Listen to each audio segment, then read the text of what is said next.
All right, welcome to episode 207 of the Long Toss here on the Walkoff.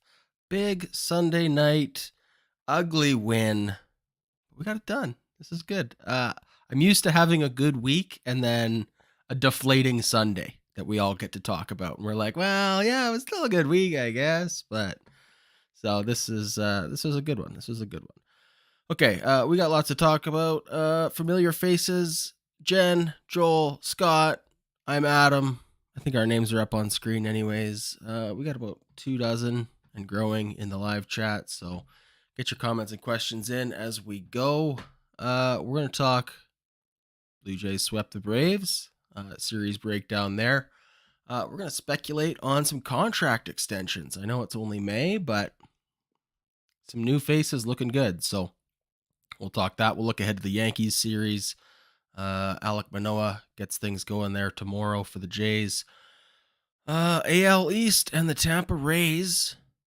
I can't talk. Tampa Rays look beatable after splitting with the Yankees. So everybody wants to crown the Rays the AL East champs, but hold your horses there. We got some reasons that might not be the case. So that's that.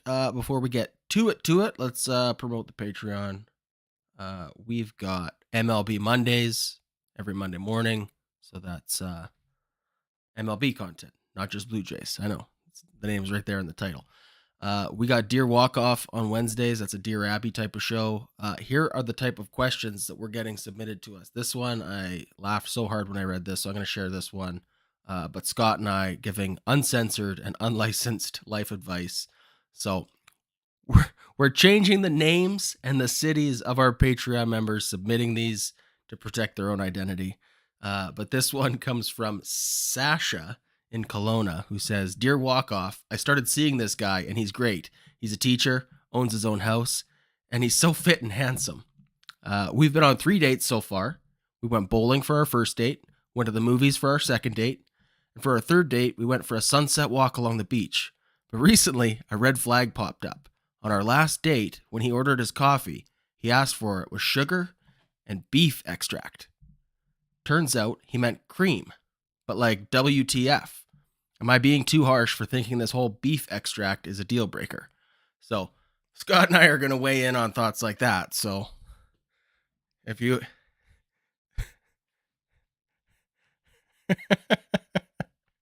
All right. So stupid stuff like that. We're having fun on the Patreon, patreon.com/thewalkoffpodcast. $4 a month gets you access to all that extra content there. We do have a big guest coming up this week. A couple of big guests, but maybe the biggest one, Mark Shapiro, coming up this week. Gonna be sitting down with him, chatting, I don't know, baseball, I guess. Yeah. There you go. That's the drop for Mark Shapiro. Get your questions in on Patreon. We only have, I think, half an hour with them, so limited time, but it's going to be a good one. So, okay, let's get to it. Blue Jays swept the Braves. That was an ugly one. Messiest game I've seen since we played the Red Sox in Fenway last year and trounced them.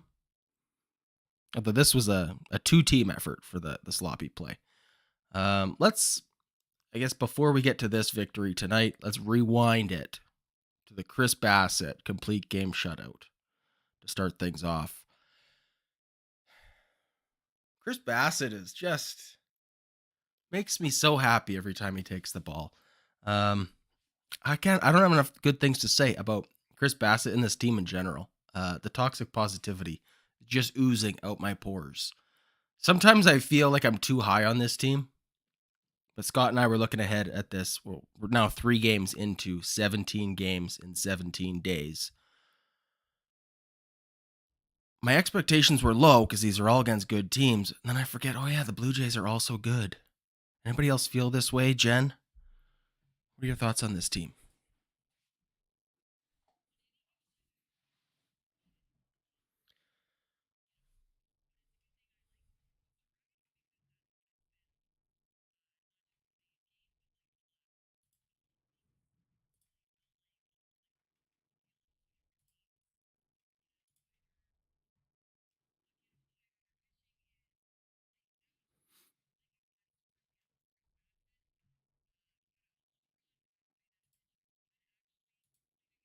or that one turn through the rotation when they were all terrible. So it would be really good to see them kind of. Jen's on mute, Adam. No, everyone was on mute, Scott, and I fixed it. Okay. Sorry, Jen. That's all right. There's like a 8-second time delay from what you're seeing in chat to what's actually happened. So it should be fixed. And now we should hear a bunch of comments in chat saying, now, here we go. There we go. Now I can hear you. So that's all right. I was just hoping nobody would notice in time. I was wrong. All right, Jen. Sorry. That's okay. I loved everything you just said. Nobody else heard it though. I can repeat it. Let's do it. Let's just get it right from the let's go right from the top with that then. If you don't mind. No, I mentioned roller coaster rides because that's what today's game was, but that's what the last couple of weeks have felt like, right? They've played some really incredible ball, punctuated by some really messy baseball like we saw today, despite pulling out the win, or that really bad turn through the rotation when everyone was awful, and they lost all 5 games as a result. So, but on any given night, I would expect this team to beat any other team, to be quite frank. I just a little bit more consistency. I think that's what we're not seeing yet out of this team for whatever reason.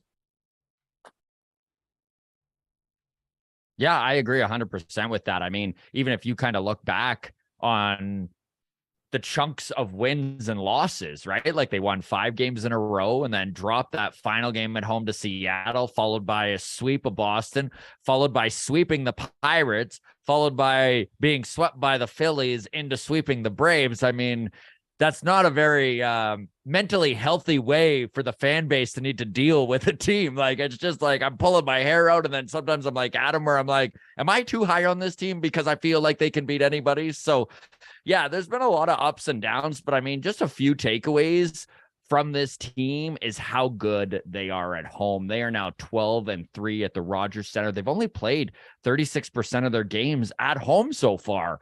They've had 10 comeback wins already this season. They're 5-0 in series at the Rogers Center.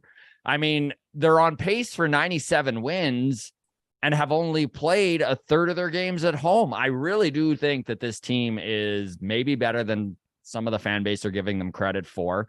And yeah, that said, there are some rough edges and there are some definite things that need to be fixed if this team is going to go deep into the playoffs. But they swept the Braves, and that's a good thing. Mm-hmm. Well, I want to do you one further on that, Scott, as far as what'd you say, we're on pace for 98 wins? Was it 98? Yes. 97? Yes. 97, I think. Yeah. You're rounding up. You're being generous. If you take into account our win percentage at home versus win percentage on the road, I don't think this is going to hold, but our win percentage at home is 800. So we're on pace to go 65-16 at home and 39-42 on the road, which would actually be 104 wins. So, right. I mean, I'm just saying home games do got to be worth a little bit extra, right? Especially how good we've been playing at the Rogers Center. So if we do have an excess of home games over the next, 4.5 months, I think, this is definitely a 100-win potential team. Joel, what are your thoughts? Yeah, I think for like 3 years, ever since 19, when we had the COVID year where we weren't at home, and then we realized how valuable home truly was to us. And now the fact that we actually have this like super renovated home where everybody's coming out and it's like a party environment all the time. And the enthusiasm is, and then the Maple Leafs happen to get bounced. So now that Toronto enthusiasm has been doubled, right? Yes, so welcome to the ball season, all the Maple Leafs fans. There you go. Officially, baseball begins now in Toronto. A little later than normal, so congratulations. Yes. Yeah. My feelings for the first month is like I have to get an understanding of what baseball is in 2023 with the new schedules, with the new games, with the new stadium designs, with the new dimensions, with all the new players. It's just like usually it takes, what do they say? It takes about 40 to 60 games to understand who your team is. I feel like it's a little bit longer because, the base stealing, for example. It's a completely different sport that we're watching now. Double steals and the percentages being through the roof. I think we're like 32 for 39 in stolen base attempts. That's just like, that's ridiculous as a team. That's a top tier base stealer by himself, but now spread out amongst an entire team percentage wise. So just to see the fact that we're a completely different team, but like the fact that the schedule is so different, we're out there playing teams we've never played before. It really seems like the AL East is so unbelievably dominant outside the AL East, right? And that we all kind of guessed on what that would do to our record at the end of the season. We thought like maybe 3 or 4 wins. I think that was the standard estimate, just 3 or 4. It feels like it could be 10. It feels like it could. The Pirates are seeing that firsthand right now, Joel. I mean, they just played 9 games against the AL East and came out with 1 win, right? And I mean, Adam and I were talking about this on Friday with playing the Braves. There are only 5 teams in the National League that are above 500. And I mean, there's 5 teams that would, in any division, this was a little stat I heard Dan Schulman bring up on the broadcast, but all 5 teams in the AL East would be at the absolute worst in any division in baseball would be second. Like, it is insane. Yeah. 5 of the best 9 records in baseball are in one division. 5 of the best 9? That doesn't make any sense. And so it's just like when you go out and you play the Chicago White Sox and you're like, this is what baseball teams look like outside the AL East. You're like, there's no depth. They're starting pitching. There's no depth. There's really no depth anywhere. And injuries seem to be like plaguing other teams a lot right now. We're very, very healthy.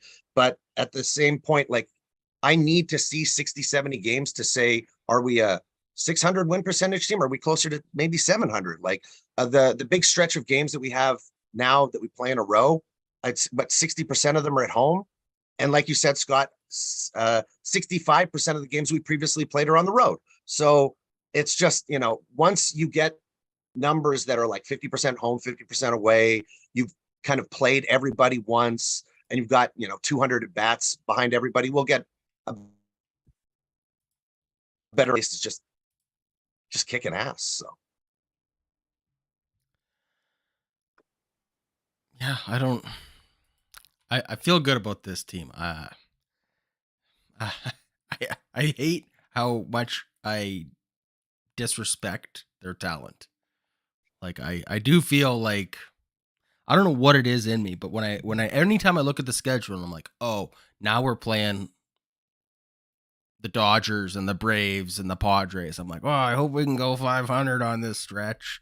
But like, we are one of those teams. Are we not? Can we say that now? Well, the series against Tampa and the series against Atlanta, I really, they say a lot to me because we threw out Kikuchi and Barrios in both of those series, and we came away with wins in both of those series, right? So it's like when we're coming up against really good teams, magically we're getting series wins when 3, 4, and 5 are going out, which I think is a really, really good sign.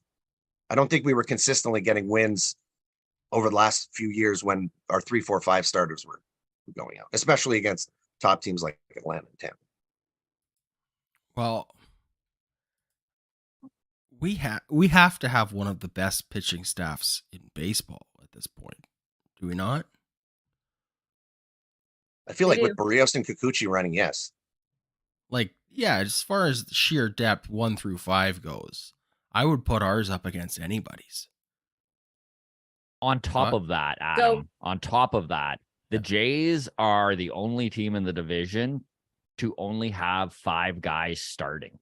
So, they've been a knock on all the wood, but that's a big part of this, right? I mean, we just watched Drew Rasmussen, who was sort of the pseudo ace of that Tampa Bay Rays team after Jeremy Springs went down. He's out as well for the next 60 days. He's on the IL. He might be out for the season. Like, and we've already talked about the Yankees' woes in their rotation again. Baseball gods, all the wood has been touched in the room, but like, the Rays are not infallible. And I really do believe, especially with some of the injury woes that they're going through, and the fact that the Rays and the Orioles have faced the fewest amount of AL East teams in this division, right? The Yankees, the Red Sox, the Jays, they've all been playing AL East teams all April long. And now we're starting to see the Orioles coming into and the Rays coming into playing the Yankees, playing the Red Sox, getting some game with the Jays. So we're going to see how this division plays out. I mean, we just watched the Yankees split that 4-game series with the Rays. It's the first time the Rays haven't just completely won a series outside of Toronto, right? So this division is far from being decided, in my opinion. Blue Jays starters are third in Major League Baseball in terms of innings pitched. So not only are they getting the job done, but they're saving the bullpen on the other end, right? Big time. Great point. Just as far as the Rays schedules goes, they lost 2 out of 3 versus Toronto. They lost 2 out of 3 versus Houston. Most recently, they lost 2 out of 3 versus the Orioles and 2 out of 4 versus the Yankees. So, they lose to good teams. Looking a lot more human at this point. So the Rays are still incredible, by the way, everyone. I'm not trying to taunt the baseball gods here in any way, but the Rays are not infallible. But we saw the same thing from last year from the Yankees, right? The Yankees came out to a record-breaking start, and then pretty much after the All-Star break, they were a 500 team that kind of limped into the playoffs, right? So, that record start in a 6-month, 162 baseball game season can get you to a nice lead, but it can disappear by really, really quick. And like I said, the Yankees last year, perfect example, record start, and then they were struggling. They won the division by a few games last year, but it wasn't 15. So who knows? The Tampa hasn't solidified anything in the first 40 games of the season. Well, if you look at even how they're winning games, so going back to, if we look at pitching, their starters are 29th in the league in terms of the numbers of innings pitched. Whereas their relievers are first in terms of the number of innings pitched. At some point, something's got to give there, right? With the bullpen, that can't be carried over an entire season. On the flip side, their offense has been the most valuable in the league thus far. So they lead the league in FWAR as well as weighted runs created plus, right? At some point, does that hold up over the course of a whole season? Probably not. So there's room there. There's definitely room there for the Rays to fall off their current pace. And you had to figure they weren't ever going to, you're not going to play 800 ball throughout the entire season. It's impossible. It's never been done. This little small sample size, looking at the starters not going deep into games, the number of innings on the relievers, the offense kind of carrying the load, that can't possibly, be consistent over the 162 games. So there's definitely room in there for them to be caught. Okay. Anything else to add on this Braves series? Because I want to get to Kevin Kiermaier. Has he earned an extension yet? I mean, I know it's only May, but half the fun of sports is looking ahead, right? So Kevin Kiermaier over the last week, 500. He's hitting 500. Listen, on the season, these are his numbers, and I'll just give his numbers really quick here. But he's hitting 311. He's got an on-base percentage of 376, a slug of 481. His WOBA is 373, an OPS of 857, 19% K rate. He's weighted runs created plus of 141, and he's already produced an FWAR of 1.2. This is the dude hitting 9th in the Blue Jays batting order. And defensively, he's been everything that we knew he could be. He seems to have recovered 100% from the last 2 injury-marred seasons. The guy's 33 years old, but I swear to God, he's playing like he's 27 out there. He looks incredible. His walk rate right now is the best of his career. His strikeout rate is the best of his career. That weighted runs created plus is whether or not that holds, but that's the highest of his career. by a long shot.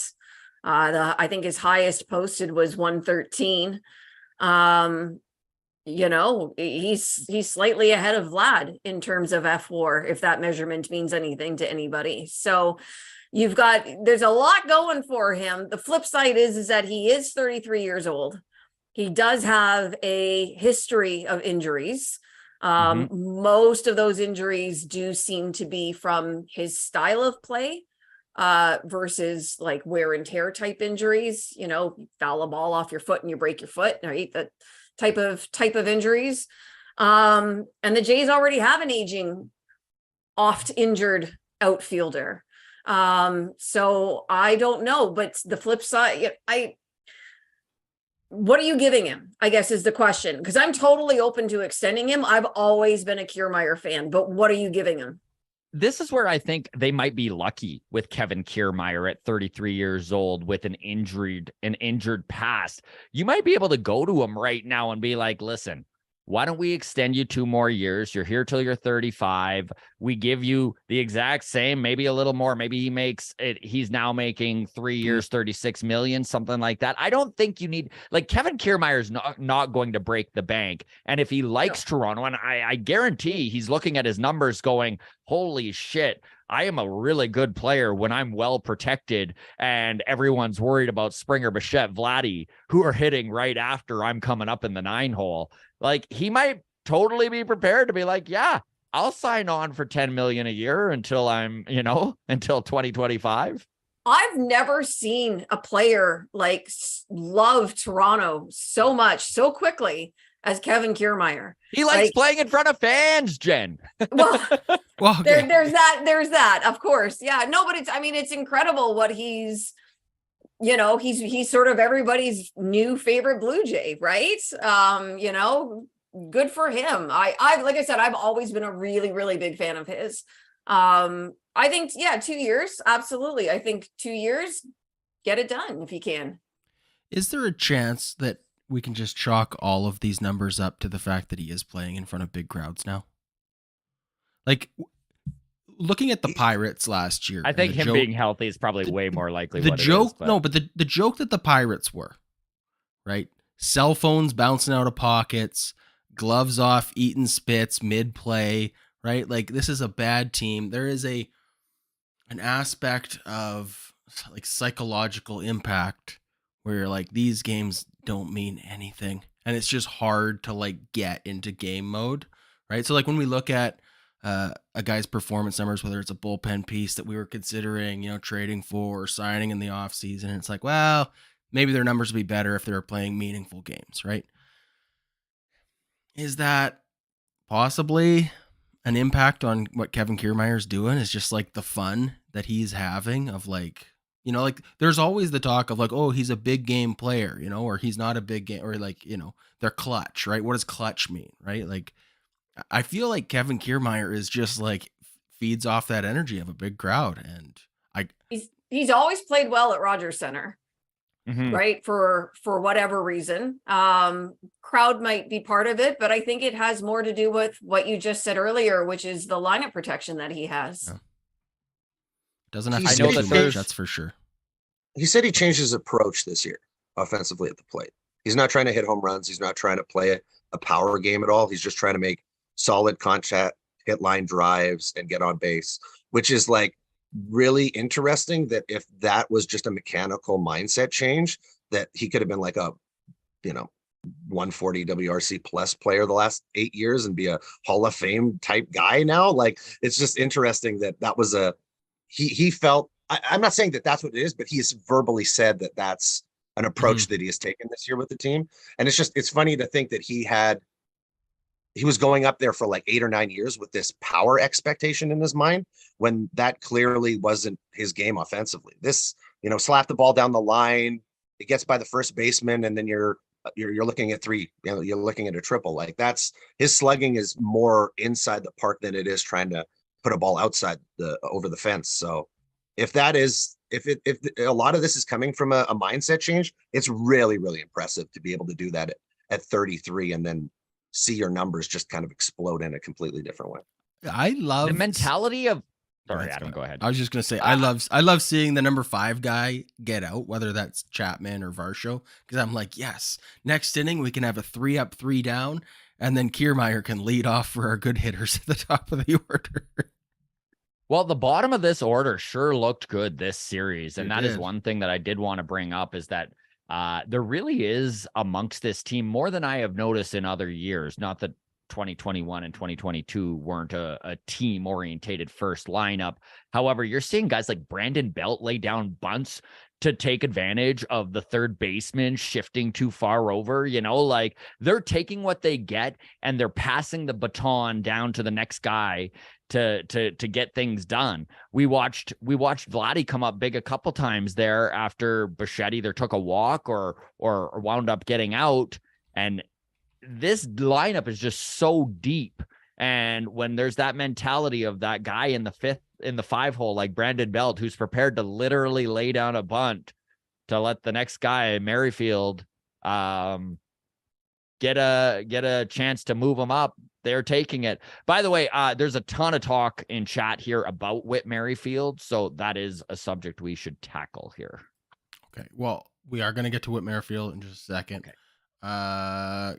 Ultimately, Kevin Kiermaier, I want him to be a part of this team. And I hate that I'm even looking ahead to next year, but there's just so many core pieces right now, and short-term core, whatever you want to call it.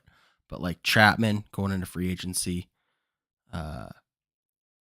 Kiermaier going into free agency, Belt going into free. Like we just have a bunch of guys that like team option. Yeah. Merrifield's team option, and that's what we're going to get to here in a sec. It's like, I'm terrified of the idea of like, well, let's just bring up Addison Barger and Elvis Martinez because that 117 batting average for Elvis in AA, that's going to play great at the major league level next year. One of my biggest issues for the last 2 years was a 210 OBP in the 9 hole. It was just like, I was going insane because we are we were so heavily dependent on our first 4 hitters. And I always looked at 9 as like that rotating spot of setting up your top guys, turning your top guys. When you have RBI leadoff type guys like Springer, is he a leadoff guy? Yeah, but he's a RBI guy if you put guys on base for him, right? So that fact that wasn't a part of Springer's game for like the last 2 years, because we looked at, we had Bradley Zimmer's being our nine hole hitter. The fact that our 9 hole guy is 375 on base this right now. What's Kiermaier? I don't have the numbers in front of me, but it's in that range, right? 375. You nailed it. Yeah. The 375 on base with speed, with stolen base power, with extra base power, with like triples and doubles, that going in front of Springer, that going in front of Bo. I'm just like, it's polar opposite of where we were the last 2 years. And it's been so helpful. So to me, I looked at it like, Kiermaier and Springer kind of almost need to be linked. You almost want to get Kiermaier till the end of Springer's contract, because Kiermaier makes Springer's life that much easier being able to be pushed over. And to me, almost, if you want to extend Kiermaier, just look at it as like they play better as a duo almost.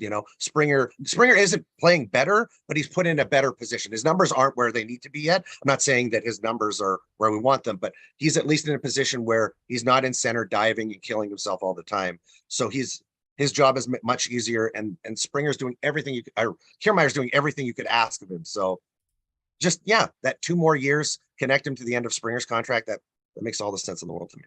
And you don't see his defense taking a nosedive at all, right? Like he's not going to just fall off a cliff with his glove, in the next year or two. Health is really the only thing that concerns me. Right. And he is 33. And this is the thing with Springer and Kiermaier and linking those two together, right? Is that they are both 33 years old, and to bet on them being healthy until 2025, you are taking a risk, but there's risk in any ball player, right? Like nobody's impenetrable to the injury bugs. So we're in a position where Varsho can fill in at center, right? So Kiermaier isn't being pushed in a position where he has to play 155 games in center field right now. And Springer's not in a position where he needs to even be in the outfield that much right now. So the fact that you've got them both kind of may assist in the injury issues because they don't have to be dying for 162 games the way they were expected to over the last kind of their careers, really. Now, as far So as I this do wish to go offseason- to chat really quickly here, just because sorry, Adam, to cut you off here, but Michael Borland has done a super chat, donated $7 here to the walk-off. So thank you, Michael. And he just wants to bring up SB. He says he's been bad, but only gets ABs twice a week. Does he have options? He looks lost, although bunt today was good. Do any of you want to jump in on Santiago Espinal and what he's been going through as a part-time player for the first time? It's a position for me with Espinal where he is our backup at shortstop and our backup at third base. So, the offensive woes are terrible, but you need that guy there for a rest day for Chapman, for a rest day for Bo, in case horribly either of them go down. You could send him down to the minors and then bring him back up to cover that spot if there's that injury. But he still brings value, and if the bat comes around, that's great. But he's just not in a position where his bat is needed to kind of win us games right now. Yeah. Part of the question was, does he have options? Like, meaning, can he be sent down? Was that? I think so, yeah. Does he have options? I haven't looked, actually. Does anybody know if he has options off the top of their head?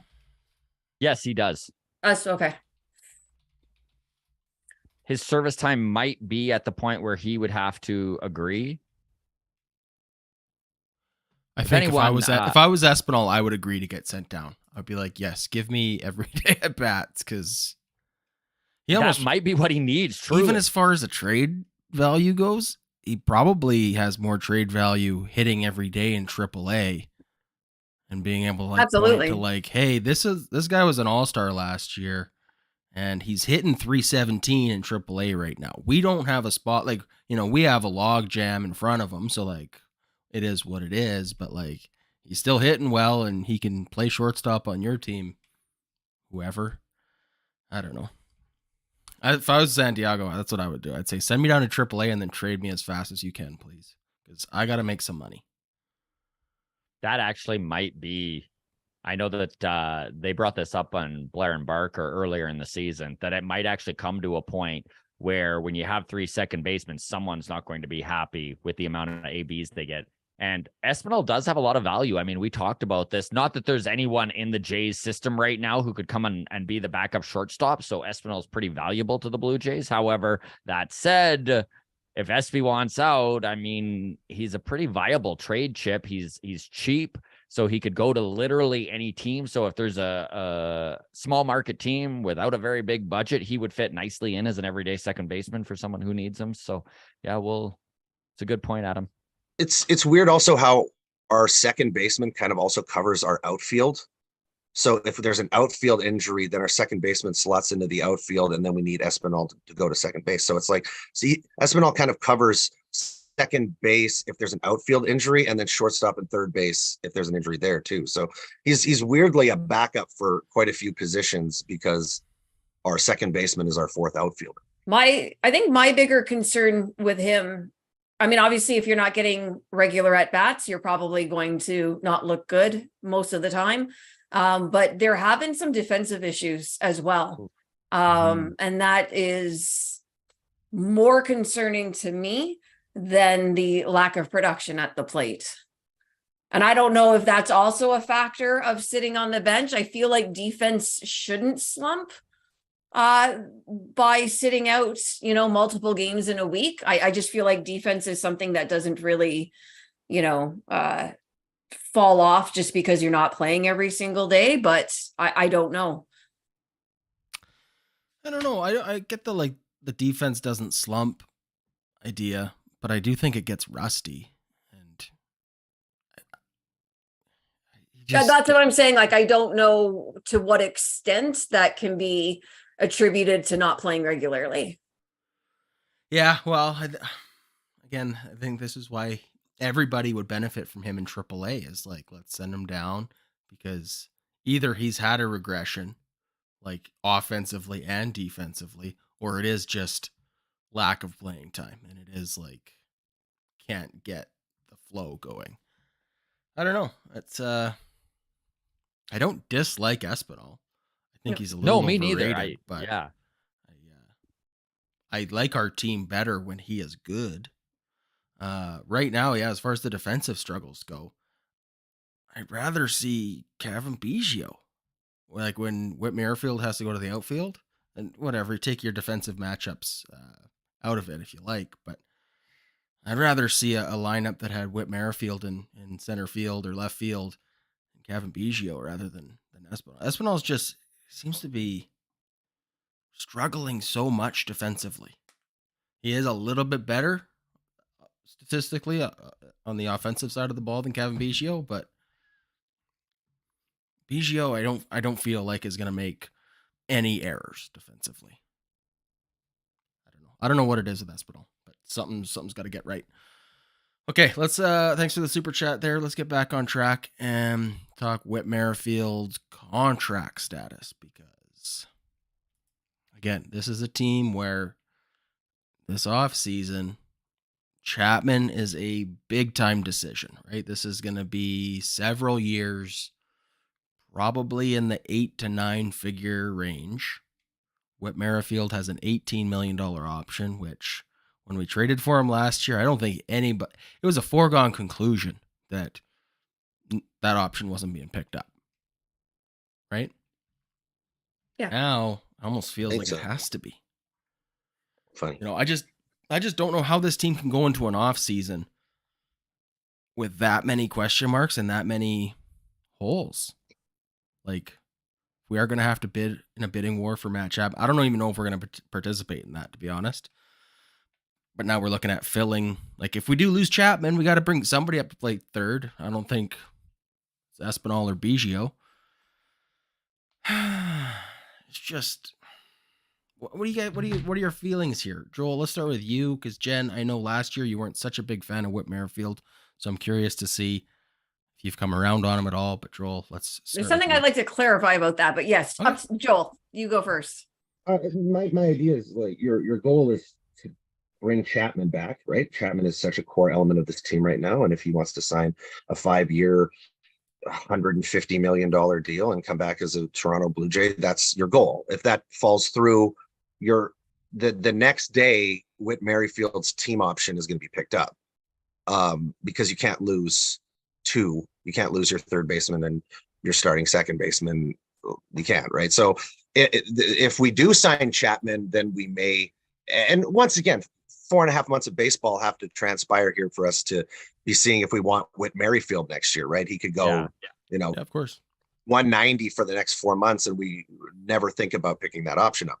But if he plays to a 720, 740 OPS, stealing lots of bases, hitting doubles, he seems like you have to pick that option up. So, like I said, especially if Chapman goes, is the conversation right now what we're doing with Chapman, or is it just specifically, do we pick up Whit Merrifield?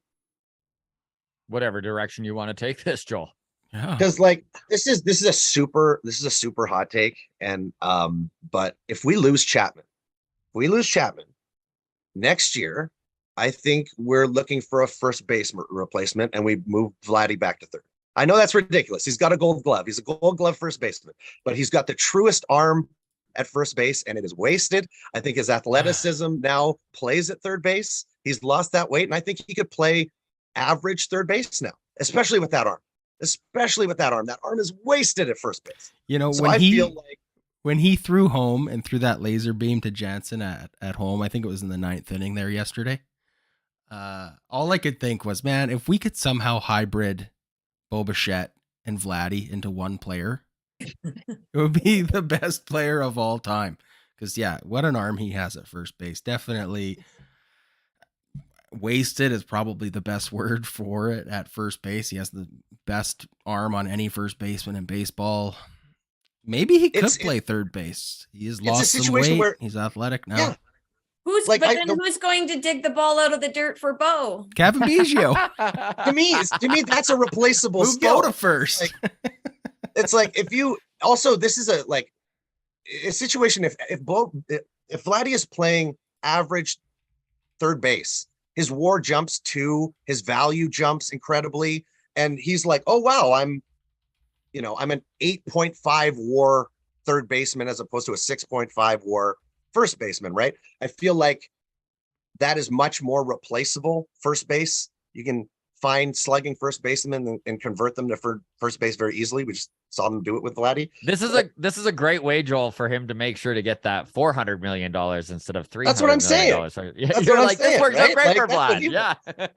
and so anyways, if Chapman walks, I'm willing to take another shot at 24, 25-year-old, thin tone, much more in tune to the game Vladdy at third than I was 20-year-old Vladdy, who was just, a kid, right? I'm ready to take a 50-game sample size to see, hey, maybe he's a third baseman again. If Chapman walks. That's my thought on everything, because that arm is just wasted. It's wasted. What would be the downside to him playing third? Like, is it atrocious defense, right? Like, if it is really, but based on what? Based on range? Based on, because his glove looks pretty good at first. Yeah. Like, hot corner is hot corner, like left side or right side. I feel one thing I will say is I cannot envision Vladdy running down the third base line on a little dribbler like Chappie does, throwing across his body. And maybe I just need to see it, but that doesn't feel like a play that Vladdy makes. But maybe I'm full of shit. Like, I actually wouldn't mind testing this theory out. That said, just sign Chappie and let's not even worry about this little conundrum. But Fair enough. Okay, back to Whit Merrifield. Jen, let's clarify your feelings on Whit Merrifield. So part of my dislike of that trade last year, part of it was I just didn't think overall that the team had done enough at the trade deadline last year. That was number one. Number two, and I'm not sure how this is going to come across, but there was something that kind of irked me about a guy who was very staunchly unwilling to get vaccinated for one team, but would be if he got traded to a contender. And it more spoke to me about the kind of teammate that he might be versus anything else. This is not a commentary on vaccinations. I want to state that up front. It was more just the kind of teammates that he might, that came across to me as being. So I just want to set that part of it aside. Okay. Looking at him, I mean, he obviously brings a lot to the table. He is very versatile in where he can play on the field. I think Chris Black of Sportsnet tweeted today about his stolen base. He's on pace for 45, 48, something like that. And that's only because he's playing part-time. If he played a 162, he'd be on pace for almost 60. Yeah, like he's, the Jays have not had a player been able to do that for years and years, right? So somebody who can make something happen on the base pass, that whole small ball, passing the baton that we were talking about earlier, that to me is actually really exciting baseball. And to have some guys who can do that, Whit included, I think just makes this a better team. And if you just want to look at the trade itself, the guys that were traded for him, okay, Samad Taylor looks like he might be something, but he's still in AAA, so who really knows? Max Castillo, I think, was just called up by the Royals. I think he's pitched 7 innings, hasn't looked particularly great. Who knows how that will pan out? And the trade really did, signify just the different places where the two teams were, right? The Jays are in win now mode and the Royals clearly are not. The flip side is if you look at Whit's StatCast page, he's below average in all percentile rankings except for K percentage, whiff percentage, and obviously sprint speed, right?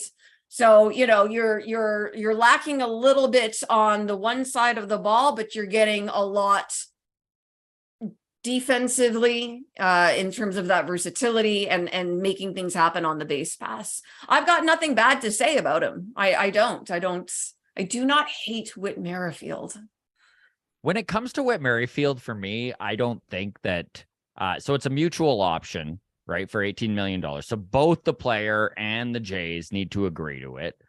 I just don't think the Blue Jays are going to agree to it, because I think Whit Merrifield on the open market, they're going to be able to get for half that price. So they probably let him go to free agency, test the free agent market, go ahead and see what is out there. If someone's going to pay him more than $18 million for a year, I think we just go a different direction in free agency. And as much as I love Whit Merrifield, and I think what he's doing on this, it's a lot of money for a guy who is 33 years old and probably just going to become worse. Okay. It's not will another team in free agency offer him 18 million though. It's will they offer him 12?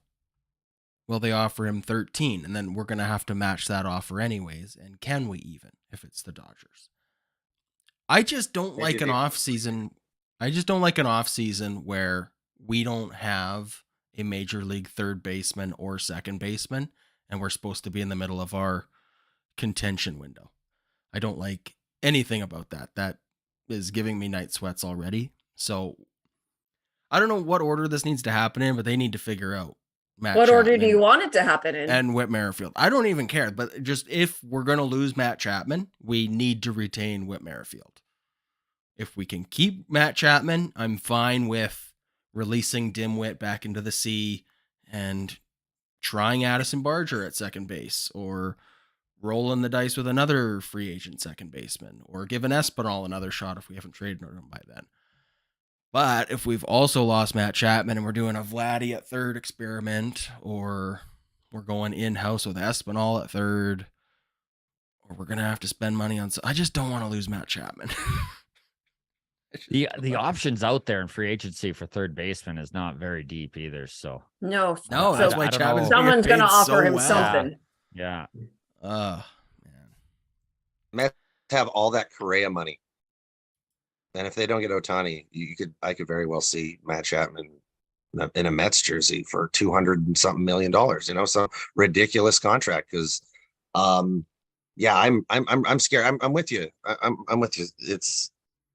It's a lot of money, but it's 1 year, right? It's 1 year. It's not, are you going to risk 1 year at 18, or somebody else comes at him with 3 years at 12 and you have to pay him 36, right? So I'm okay with paying 18 in 1 year.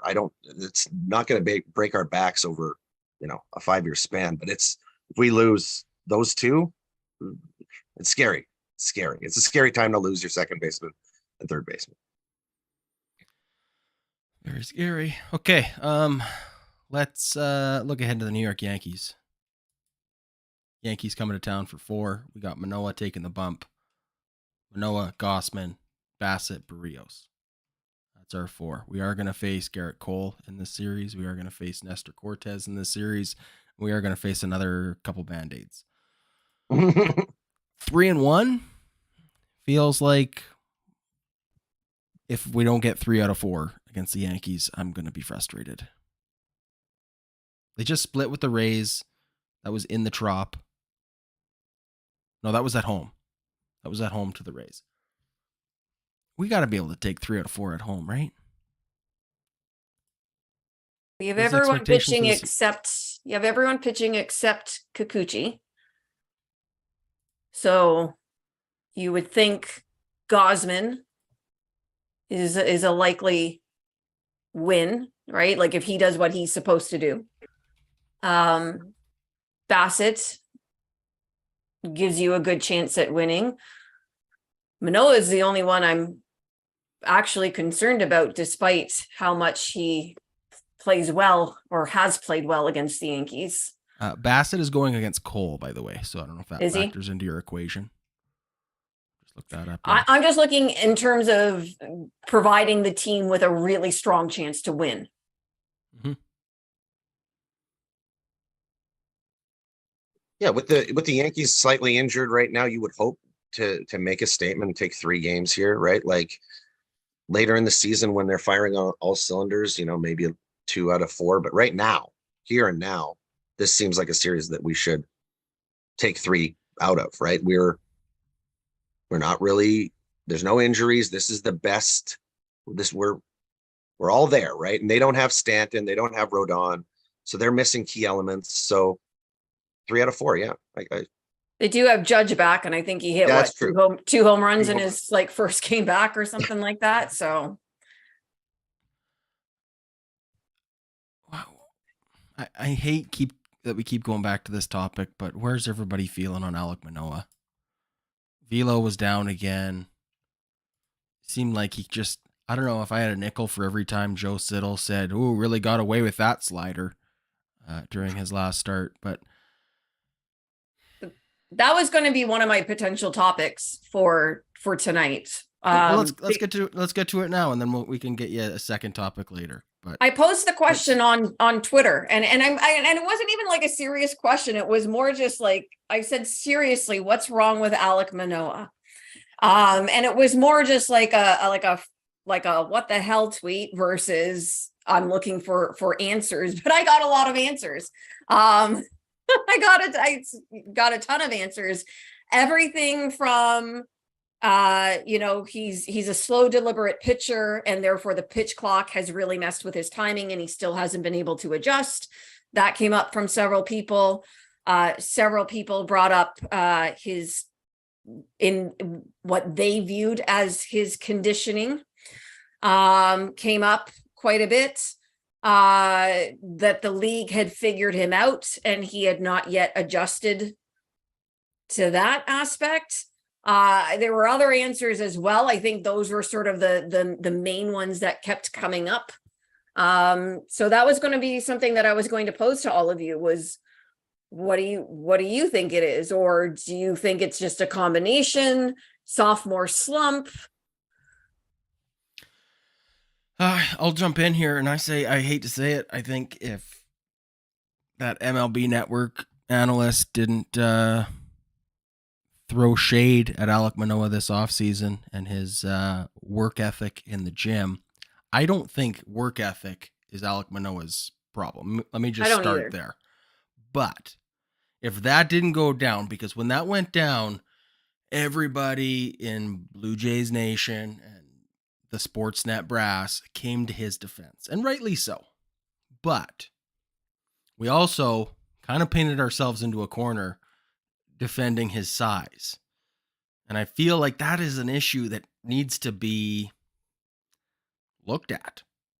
Like, pitch clock or not, like if the pitch clock is slowing him down, I could say firsthand, being a bigger boy, doing things quickly is not your friend. So I know Alec Manoa has a better work ethic than me. I know he's in better shape than I am. And I know he's never been slender. But he looks bigger than he's ever been before. Something's not right. Even if he's not bigger than he ever was before, even if he's just the same size, but now he's got to do things quicker at a higher pace. I feel like this was something obesity is an issue that nobody wants to talk about because of what happened with the MLB Network in the offseason. We all wanted to defend him, and now everybody's afraid to touch the topic. And I feel like that's... And Adam, you did the research on this. You did your homework on this, where we were trying to figure out how fast between pitches Manoa was going in 2022. And you actually found the number to be just over 22 seconds, which means Manoa at the minimum is speeding up his pace at least 7 seconds between pitches. That is a huge increase, right? We're talking 25% faster than he was going last year. And I'm not even going to comment on the size and conditioning thing, but even if you're in great shape, that's substantially faster. And I know Manoa's in great shape. It's not that. But I mean, we watched Vladdy also lose 40 pounds a couple of years ago. And what a big difference it made to him. I mean, 2021 to this day, after he lost all that weight, is his best season. So I don't know if that's what Manoa needs to do, but he definitely looks like he labors out there. I don't know if you guys agree, but he just doesn't look comfortable on the mound to me. that was a comment that kept coming up as well, that he looked like he was laboring quite a bit between pitches. Mhm. And I don't know. I mean, he does appear to be bigger this year. How much of that is muscle versus not muscle? Like we're not in a position in any way, shape, or form to judge that. I'm, you know, I'm heavier than I would like to be on paper, but I'm stronger than I've ever been as well, right? So Yeah, I'm going to use that excuse too. I'm just getting stronger, sweetheart. I'm not putting up. I'm cultivating mass. I'm cultivating Interesting mass. comment here too, because New Brunswick, Canada guy says Lance Lynn having the same issues in Chicago. Look, we which see we it at the have home run watched. derby, right? Home run derby is a fast pace of swinging, right? Like you're doing it faster than you would normally swing. And look how out, I mean, it's only 5 minutes or 4 minutes or whatever it is, but look how gassed these guys are when they're just going up, throwing full effort in every 6 Mhm. seconds to swing Mhm. and try and chop a tree down with every swing, right? Like putting in max that could effort quickly tires the guy out. It's and that could explain why his velo's down. yeah. So Joel, what are your thoughts on Alec Manoa? Yeah, I don't know what part I missed after I got cut out there. That was my bad. But to me, it's a guy going into a sophomore season who has just way too much on his plate. Whether he's getting into arguments about his nutrition, and let's go into nutrition. Nutrition is a competition when you're an athlete. That is a competition to eat the best foods, and that fuels you are a car. You're the engine, and you have to fuel that the best possible way. So the best athletes in the world pay nutritionists to put the best possible foods in them 24/7 all the time, right? So that is a level of competition in 2023. It wasn't in 1910. It wasn't for Babe Ruth. It is now. That's absolutely a part of competition. All of the off the field antics with Verdugo, with calling like Garrett Cole the biggest cheater, like that's what I'm supposed to do. He doesn't need to worry about that, right? The fact that he's trying to call his game, I mentioned this many times. I never, at the beginning of the season when he was doing it with St. Louis, the fact that that was a part of his off-season training was to be able to call his own games is not smart. That should have never been put on him. That doesn't make any sense. When I watch Bassett do it, that is the exact opposite. That is a guy who is mentally so in tune with the game at 34 that he knows everybody he's up against. He knows how they swing. He knows how he wants to get them out. And he is absolutely flourishing under quicker pace, calling his own game. And so all of those things onto Manoa in his sophomore season, 25, 26-year-old guy who's really his only issue, his only focus should be going out there and executing his pitches to his absolute best of his ability. And that almost looks like it's the 8th thing on his plate right now. So whether it's one thing, to me, it's everything. It's the velo, like it's velo, the slider isn't the same slider. It's so is it one thing, or is it the fact that he has so much? I'm not my best. Like right now, I scrambled to get into this meeting and do walk-off with you guys because I've got so much on my plate. Am I prepared to do the walk-off today as normally as I usually am? Probably not. I didn't even see the end of today's game. If I didn't look it up, I would have thought we were coming into a loss. So it's just like when I'm prepared and I have my mindset to where it needs to be, I'm the best I can be at that thing. And that goes for anything. And for Manoa right now, there's just so many other things besides baseball going on in his head. And he just needs to focus, just needs to focus about going out there every 5 days and pitching the best he can. And then not worry about all the other things that could possibly be going on in his world. Cause it's a lot for a sophomore season, right? Let's just do a hypothetical here and say it is the weight that's the issue. Let's just say Blue Jays management, the guys in the khakis, the gals in the khakis, have determined it to be weight is the issue. How delicate is that to approach him with mid-season? We've had these conversations about moving Bo Bichette to second base mid-season and how that, even to start that conversation, is a difficult one to have, right? if that was the case with Alec Manoa, is that the sort of thing? Again, let's just say hypothetically, the management has decided, oh yeah, he's too big. Are they just saying, let's just ride it out and we'll deal with it in the off season? Or is that the sort of thing that they should or even could bring up with them? Be like, hey, after your delicious Mother's Day dinner tonight, ease off on the sushi. I've got a weird comparison to make on this. So if everybody's probably seen the movie 61 about Roger Maris and Mickey Mantle. Mickey Mantle, crazy guy going out drinking all the time, right? The Maris says, hey, come in, move in with me. You're not going to, we need you. We need you to win the World Series. We need you to be healthy. Moves in with Maris. He's eating eggs every morning. He's not partying. He's not seeing the girls, and he's performing the way Mickey Mantle needs to perform. He gets to 52 home runs. He doesn't break the record the way Maris does, but he puts health as a firm, focus of him, right? Does that come from the managers, though, is my point. It didn't come from the managers. It came from the players around him. So do I see John Schneider going up and say, we need to talk about your weight? Maybe not. Do I see Bo Bichette coming out and saying, do you want to go for dinner tonight? I got a great spot we can go to, and kind of like it coming from the team, right? Like it not being some sort of like, hey, you need to get yourself in order from management. Your friend comes along and says, hey, let's I'd be a lot tonight.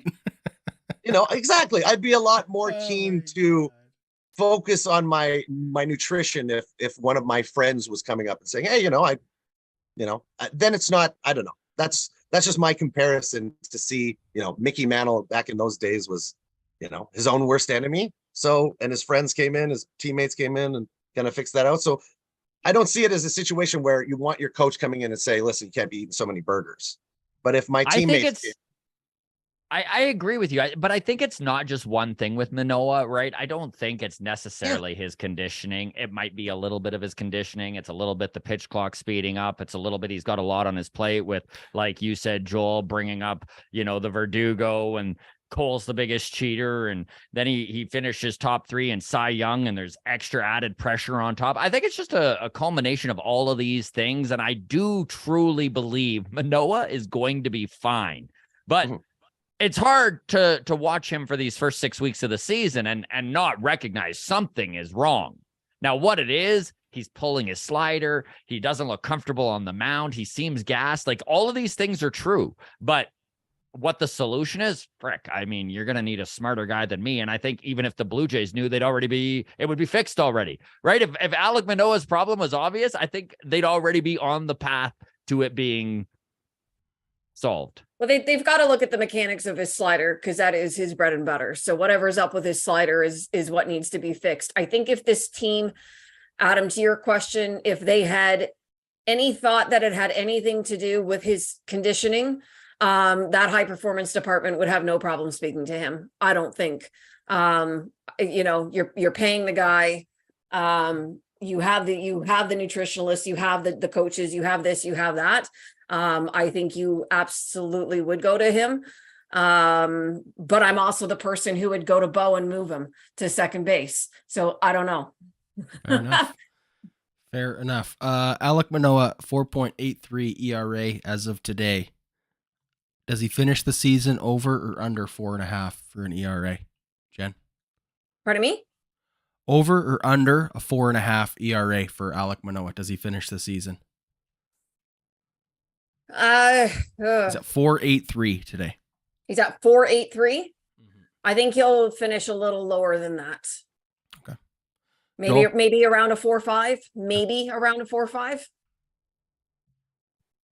Joel? Yeah.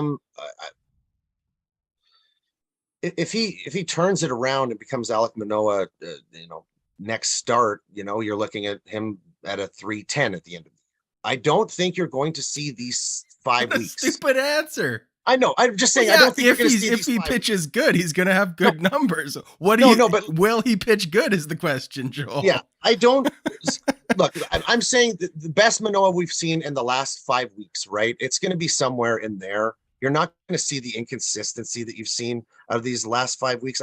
That really feels like it's got to be something that he can get over, and you'll see more consistency. Do I think that you'll see the third runner-up, the second runner-up in Cy Young voting that we've seen? No, but I like to think that potentially under 4 is still possible. I'd like to see 380, 390. That's my high end goal for the end of the year. Which is sad that your goal for your ace is a 380 ERA, but it's sad probably, that I think that's optimistic too. It's probably closer to 420, 450, like Jen said. I would take 410 right now. Okay. I would You're take thinking that. a much stronger turnaround from what he's. That's not even that much a stronger turnaround, right? If he throws 380 for the rest of the year, he'll be there. He'll be about 410 at the end of the season. Yeah, so that's a full point off his ERA. That's 25% improvement. That's a substantial increase. But it's not an increase to what he is capable of, right? He's capable.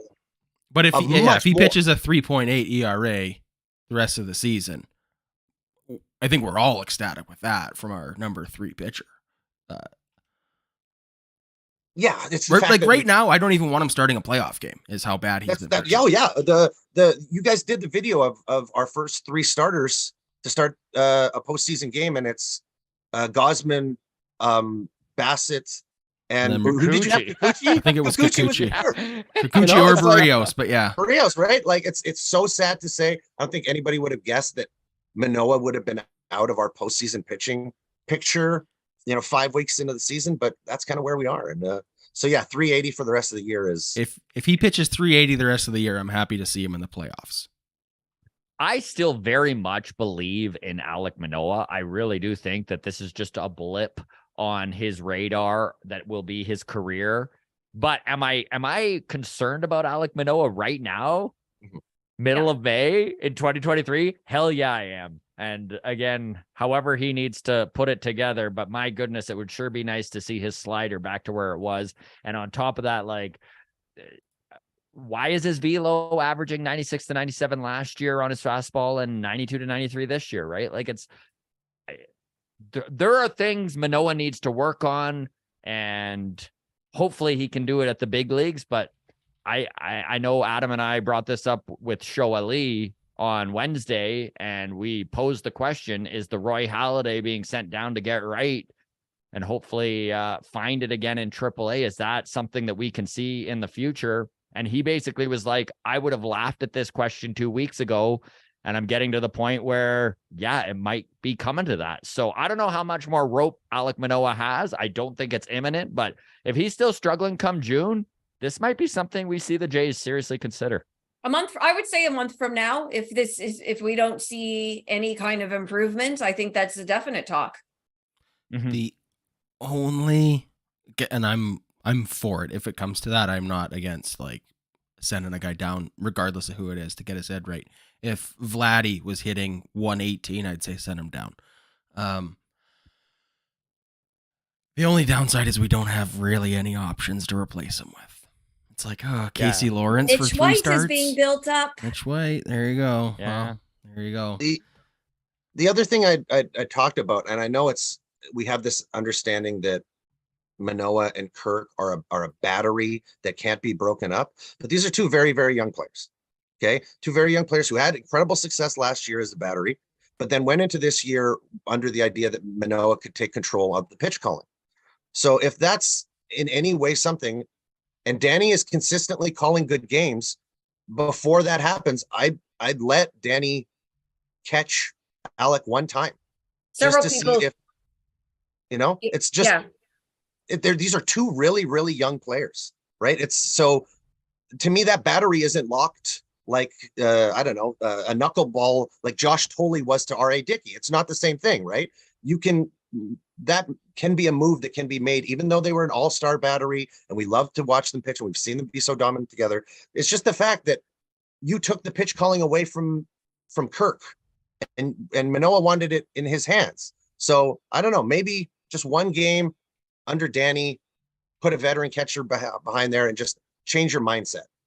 Several people made that comment to my tweet, was that you've got to give him some opportunity to work with Jansen and see if that doesn't help things. Well, to Joel's 61 reference there, maybe he just goes out for dinner with Danny Jansen a little more than he goes out with Alejandro Kirk. There All we right. go. Shots fired from one fat boy to another. In all seriousness, Pete Walker needs to figure out his slider. So Pete Walker, maybe take Alec out for drinks, but get someone else to drive you home. Okay, I'm done. I swear, I'm done. Okay, let's Scott's just shaking Appreciate his it. head. I appreciate All the right. humor. All right. AL East. Let's get to this, and then let's bring your topics to the floor, everybody. So AL East, the Rays looking human when they play good teams. The Orioles continue to shock Baffle me. everyone.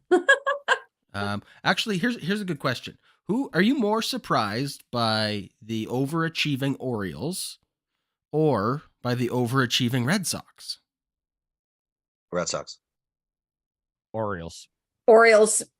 I think the Red Sox have surprised me more too, Joel.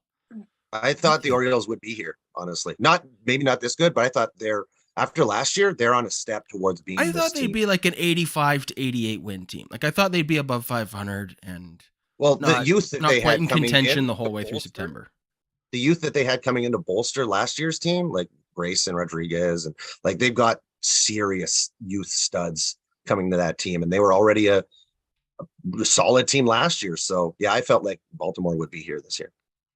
I thought the still Orioles don't. would be decent. Sorry, Scott. I thought they'd No, be go ahead. decent this year, but I thought there'd be a bit of regression from what we saw after after the trade deadline of last year, right? So the fact that they're really hanging in there so far is, to me, quite a surprise. And I'm going to so Taco Time here says Red Sox who's he's most surprised with. O's have been good for 2 seasons, Scott. O's are for real. Bird bath. And I know why this is directed at me, because I have constantly said all offseason that I thought that the O's were not going to be as good as they were last year. I still don't believe in Baltimore starting pitching. I'm sorry. They have constantly, outside of Tyler Wells, been underwhelming, haven't gone the haven't. distance. Their bullpen has been unbelievably good. I didn't see that coming. And maybe I will wind up eating my words. I still don't think the Orioles are going to be as good as they are right now. They may actually be better than I predicted, which was 5th in the AL East. Yeah, they look really good. Like, all the credit due to the Orioles with what they have accomplished so far. But again, they have played the fewest AL East teams out of everyone in the division, and I think that is going to catch up to them. I think that this team is not a 700 winning percentage team. But hey, kudos to the Orioles. I thought Boston was going to be better than everyone was saying they would be. This AL East, it's just, I hate it.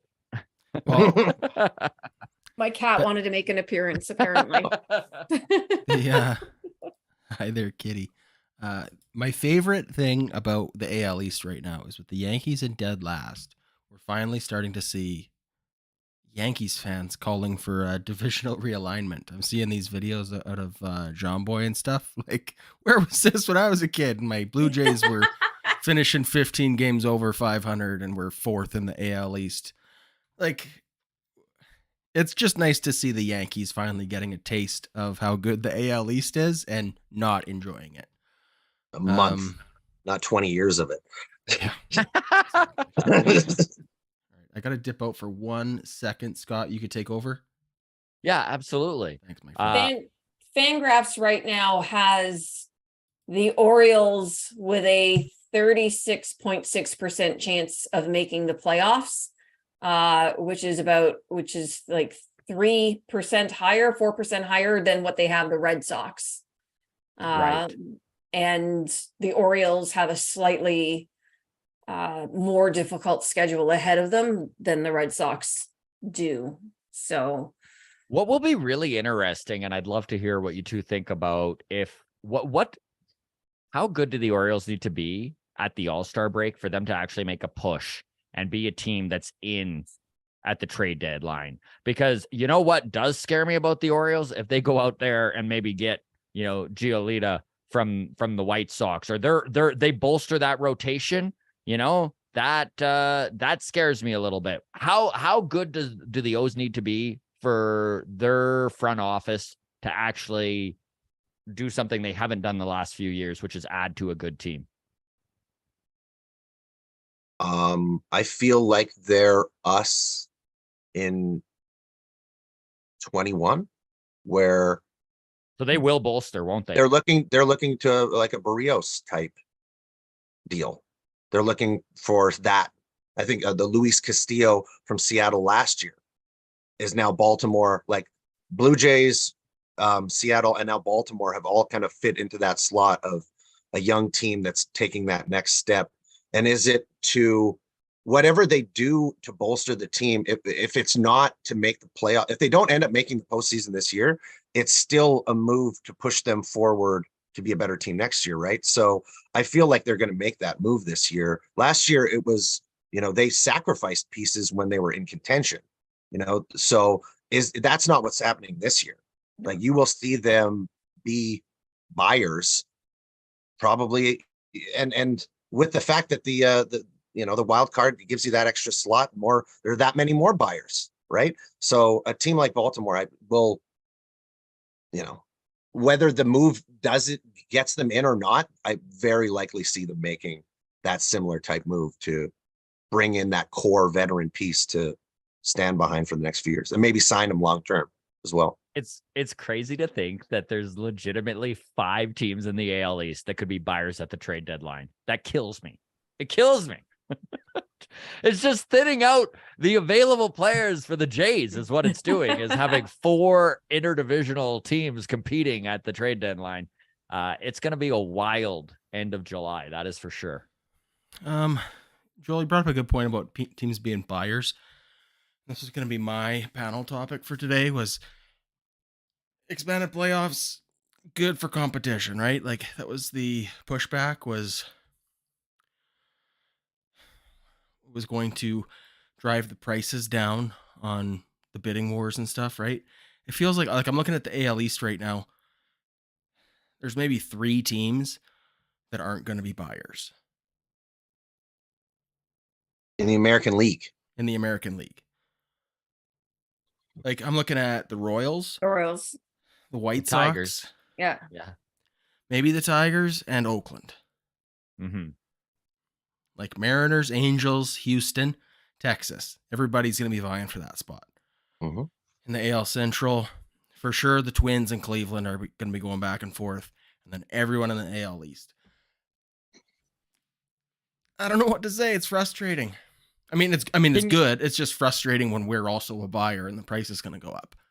Can you see, Adam, with that much competition, there being a team prepared to pay a little more and jump the gun to get who they want? Maybe we do. Maybe we see teams going in a little earlier than this year, especially with, look at teams like the Yankees and teams like the Rays who need a starting pitcher anyways. Maybe they pull the trigger in June on something. I don't know. Look at the price difference between like Barrios to Castillo. Barrios and Castillo were similar when the deals were made. Those pitchers were at similar levels of value, right? Sure. And it was 2 top prospects, then it went to 4 top prospects when the playoffs expanded, right? So that value just jacked up. And I'm with you, Jen, on last year us not being buyers at the trade deadline. I wanted us to buy more, but it really was a situation last year where they were spending like crazy. Sure. Spending like crazy to grab those guys. So I feel like it's still like Adam said, with the AL East is going to buy everything from the National League. We're just going to like completely consume all of those bottom basement teams, like in the NL Central, will just, all their top players are going to come to the AL East at the trade deadline. So yeah, it's I think there's going to be a lot by virtue of there being more buyers, there's fewer sellers. Yeah. Right? Like it's really going to be a compounding impact when there's 11 teams in the AL East and there's only 4 teams offering guys up. It's just, you hope that you can call everybody, right? You hope that your phone lines to all of those teams are open, right? So you don't have any restrictions like, oh, we're not working with that team. Well, you don't have too many options come trade deadline this year. And that was actually a point that Ben Nicholson-Smith brought up when he joined us over the off season, was that we're going to see teams really do most of the heavy lifting, in his opinion anyways, in the off season, because it is with expanded playoffs going to be a very expensive time to bolster your lineup. Obviously, the top teams are still going to do it, right? You're going to need that big bullpen arm. There are going to be times to push your chips in, but it is going to be really interesting to see how things play out with so many teams contending for a playoff spot this year, especially in the American League. Two things I want to hop in here with. One from chat. Hero to Million says, will Ryu or Green help out the Jays at the deadline? I think that's one very nice thing that we do have working in our favor, is that we have these free trade acquisitions essentially coming to help us out in August. And it's like, I know they're coming back from injury and you don't know what you're getting anyways, but you don't know what you're getting with anybody you trade for really either. It's a little bit of a crapshoot. So that's two arms that are coming up that we don't have to give anything away to get. So that's very nice. The other thing is, Joel, you're the big Shohei Ohtani fanatic here. I am? Okay. I thought we all are. I'm Just with shut you, up Joel. and take Yes. it, all right? All right?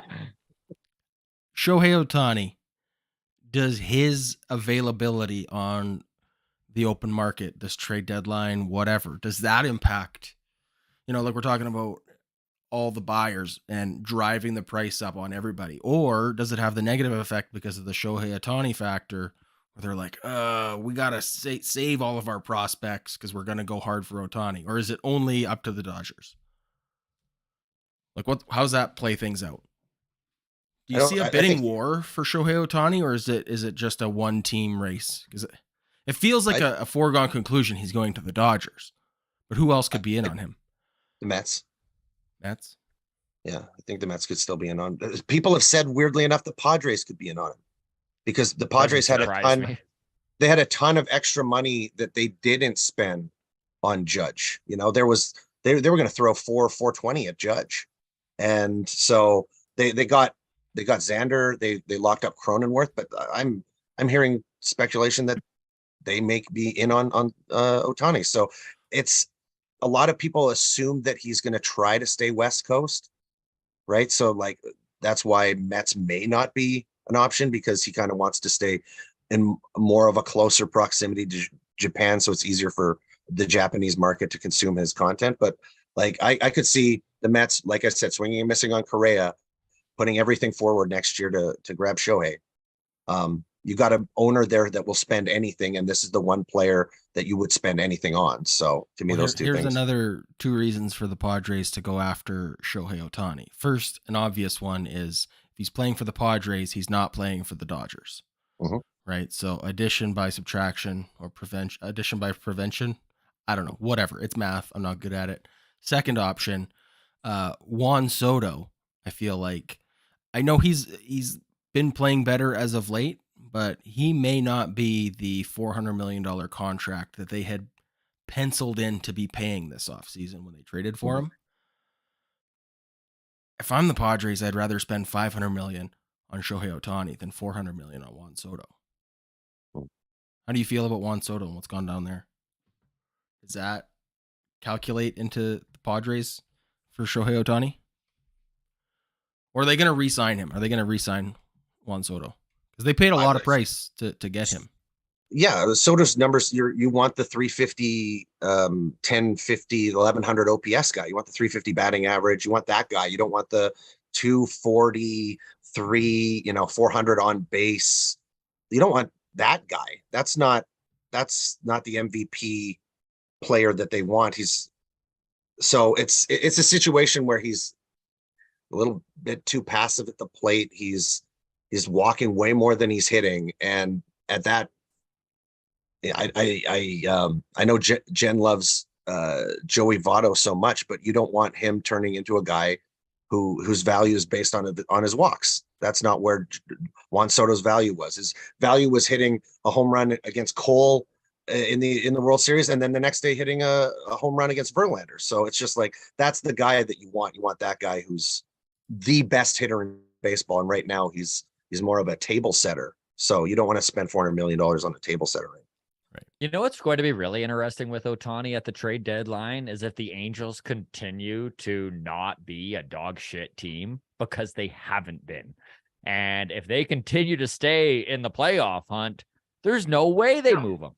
There's no way they move them. Oh, and yeah. if that's the case, and this was actually going to be my topic, so it fits in beautifully here, so I might as well just say it. But I was reading online that there's a couple MLB executives that on an ESPN panel that predicted that Shohei Ohtani is going to sign during this offseason an 11-year, $605 million contract. That's $55 million a year, due to the fact that he's, of course, one of the best pitchers and one of the best batters. So he's going to get two $300 million deals basically combined.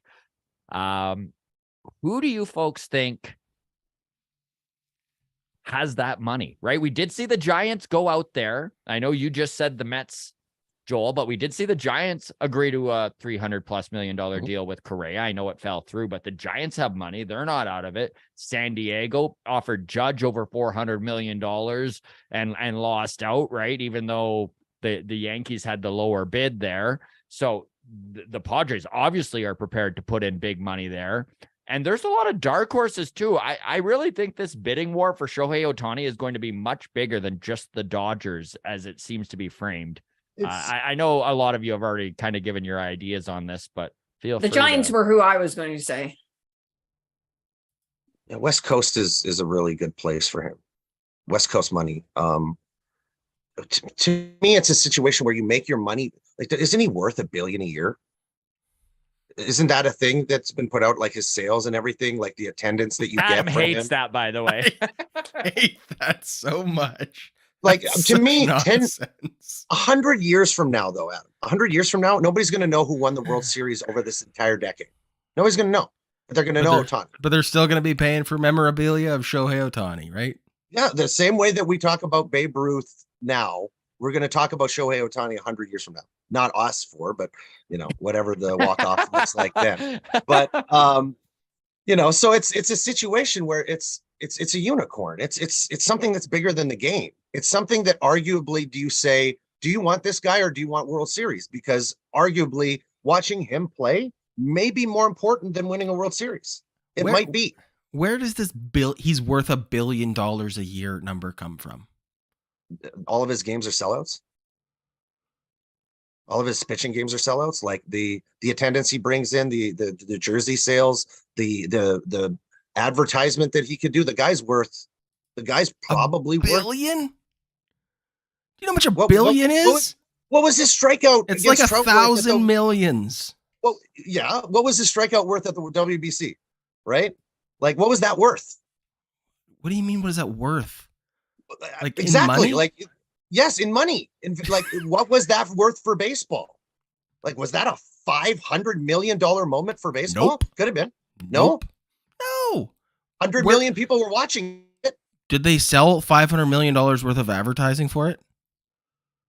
Are they reusing those? Like, it's just, this is where like the valuation on Shohei Ohtani is hilarious, because like he makes like $30 million a year in advertising deals. So, where's the other 970 coming from? What's being Forbes bought is from what he advertises? Forbes is not always accurate. Because who knows when you're talking about what amount of money people are worth or bring in, there is some guesstimation that is going on. Shohei Ohtani is expected to make I just closed the page. Now I got to find it again. My apologies. Oh, Jen, you sound like you're really onto something here. Ignore me. I'm coming back. Never mind. Go on. Move on without me. they took a Samurai Japan jersey and he autographed it. It wasn't even game worn. It sold for $100,000. Like, Okay, the guy's that's a jersey $100,000 is so far away from $1 billion, Joel. Yes, but we're talking about a signature on a piece of cloth is worth $100,000 and it's not game worn. It's not game worn. That's what I'm saying, is that the value to this man is beyond anything. I don't doubt that he's worth that much. I don't doubt it. Every single night, every single time he goes out and pitches, he's breaking some sort of record. He's the forefront of the news story every fifth day. Do I believe that he's worth $1 billion a year? Probably. Paul's a believer. Hey, from I one do. homeless guy to the next, I honestly can't even comprehend what $1 billion is. So it just, I don't know. It's insanity. Let's cut it to 700 million a year. Let's cut it to 500 million a year. You make your money back in the second year. If you spend 600 million, worth 100 million. He doesn't like in terms of money he generates for the franchise he's playing for, right? Because that's the team that's giving him a contract, right? Yeah. He does not generate $100 million a year worth of combined jersey sales. Even if we do want to attribute every ticket sale to him, he's not worth $1 billion. Anyways, Jen, did you find your thing? No, leave me alone. Okay, perfect.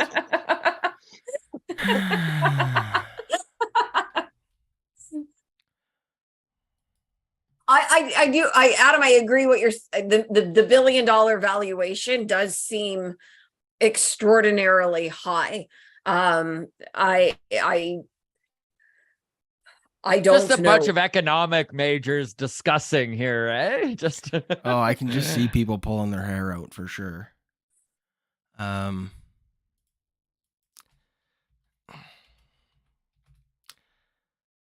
I do think Shohei's worth a lot of money outside of his contract, by the way. Do you think the Blue Jays would be willing, Rogers would be willing to play in that pool?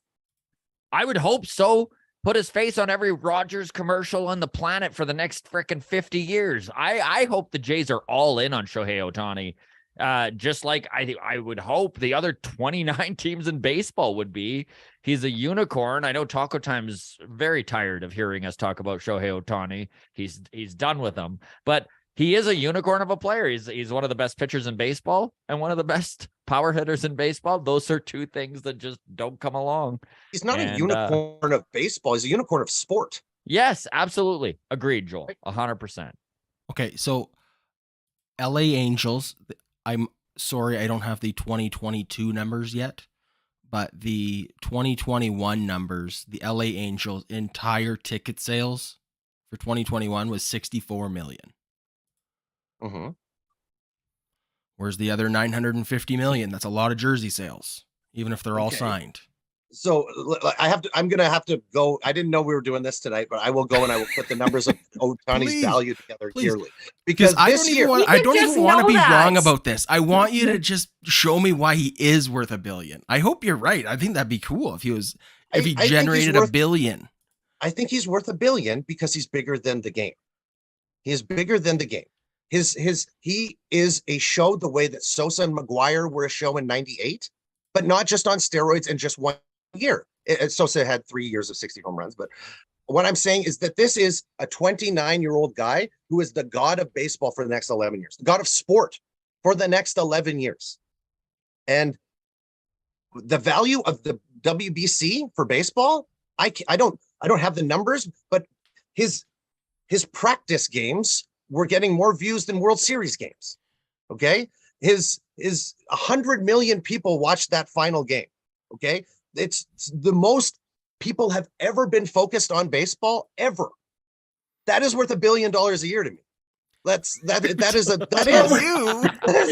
we've changed the conversation. These are unicorns and high fives that we're valuing here. Oh my goodness. It's worth $1 billion to you. No, I'm saying it's worth $1 billion to baseball. Okay, well I'm then baseball. It's worth $1 billion to baseball. Okay, but if baseball isn't monetizing all the majesty that is his unicorndom, then it's not worth. I just mean in terms of like a potential contract that we're going to hand out isn't going to just pay for itself in 2 seasons. The entirety of Major League Baseball income for 2022 was $10 billion. That's across all 30 teams. So roughly like 350 million each, roughly. Mm-hmm. So we're going to we're going to attribute 10% of Major League Baseball's income to Shohei. That sounds about right. That sounds weirdly enough sounds kind of about right. All right, fair enough. Let's end it there because I'm with you on the vibe check. You told me It that feels Major League Baseball was 10% Ohtani and 10% of Ohtani, like he got 10% of the airtime and 10% of the news. I'd be like, yeah. I'd be like, Okay, 100%. so- Absolutely. We will move on, and I wish we had the time. Like now, the chat is so deep, I get it. But the chat has been cracking me up this whole time. Like everyone in here is killing it. So like, well done to everyone making jokes and going back and forth there, because right. this Shohei Ohtani talk has inspired a lot of tomfoolery. The one that really cracked me up here, of course, I'm not going to be able to find it. Dalchimerist was like, in if Shohei Ohtani was Irish, his name would be Shohei. Shoheigh, and then Ohtani, O''THH or TAHNEY. Just so funny. Anyways, that was probably not worth getting into it there, but well done, everyone in chat. All right, that was good rant. I appreciate everything about this. This has been a really fun night. So let's move on from Shohei the billionaire. He's basically Twitter by himself. Yeah, what I'm trying that to was say. another thing. New Brunswick, Canada guy says Shohei Ohtani is worth one Rogers Center renovation. Yeah. He's got a new social media app. It's called Shitter, and they send out sheets. Okay, Joel, let's open the floor to you. What's your topic for the day? My topic was Vladdy at third next year if Chapman leaves. That really was it. So we kind of jumped into it about halfway through the show. If you want it to be a topic, just simply, if Chapman leaves next year, would you experiment with Vladdy at third base for spring training, maybe April into May, and if it doesn't work, moving back to first base? That's my question. I'm curious if he would want to at this point. And I'm not saying that is what makes the decision. I just wonder where his mind would even be at now. Because he really did not want to move off of third base, but he's had so much success at first and has put in so much work at first. I wonder how he would feel about the suggestion. Good point. Yeah. I mean, it's working for him at first. He has a gold glove that he constantly likes to point at whenever he makes a good play. So, yeah, that's a great point, Jen. He's probably enjoying the social aspect of being a first baseman. Oh, absolutely. As dumb as that is to say it would be a factor, for anybody, I bet you it's a factor for him. I just keep going back to like, what would be the downside of trying it? Like, the downside to trying it would be potential injury, I guess. Depends on what you mean by trying it, right? But I think he would be more apt to get injured at third than he would at first. And I think maybe the other downside would be if he's now concentrating a lot on his defense, does the offense take a bit of a dip? Well, he's only a 25 home run guy anyways at this point. That's what he's on pace for, 25 home runs. Yeah, I don't know. I guess if injuries is the argument, Jen, I buy and close the deal on just that. That's enough reason for me, I guess, to say keep him at first base. If I buy that. But like as far as defensive skills go, I don't think he's gonna be Matt Chapman at third base. No. I know, Scott, you talked about Matt Chapman goes without saying what he brings to the plate, but that arm, he's not going to be bouncing anything to first base. His range might not be there on what's Scott laughing about? Sorry, Taco Time's just like Bo to first, Vlad to third, Kirk to short. Made me smile. Roll the dice. Let's see. Center field for Kirk. Center field. Yeah, I don't know. I mean, the other thing has to have gone up. So the range has gone up because we've seen it just the way he plays first base, right? The analytics department should do 80% of the heavy lifting just to put him in the right spot before the pitch is even thrown. Maybe. I think he could be a competent third baseman with an above Here's a hard left turn. But while we are talking Bo Bichette, I got some numbers here I just want to read off to you. He's currently hitting 325 as his batting average. That's first for shortstops offensively in baseball. He's got an OPS of 888, which is second in baseball. He's got a weighted runs created plus of 143, which is second in baseball. He's got 54 hits, which is first in baseball for shortstops, 8 home runs, which is first, 17 extra base hits, which is third, and 26 RBIs, which ranks second in all of baseball for shortstops. If he continues this pace, is he the best offensive shortstop in all of baseball? Yeah, Tatis isn't a shortstop anymore, right? So it's yeah, and he's Tommy John surgery away from being a first baseman. Carlos Correa, I think, is hitting about $150 this season. Yeah, Trey Turner isn't hitting so well either this year. Nope. Like Sorry, Xander, 207 for Carlos Correa now. So Xander's about like 820, 830. So like he's doing average. Xander, Bo's leading the league in hits. He's going to lead the league in hits, I feel, or American League in hits probably for the next 10 years. And to go on, is he the best offensive shortstop in baseball? Like probably, but his defense magically is like we saw an error the other day when he scuffed one over to Vladdy on the short hop, but he went worst how many timing games ever for that. Yeah. How many games did he, and then the throw that you saw there that cost the game, but like he had gone 20-25 games errorless. It was 27 games in a row without an error. Yeah. And right? I mean, so he's tied with Chapman right now for errors. He is literally, like, if you look up his defensive numbers, it is crazy. He is exactly an average defensive shortstop.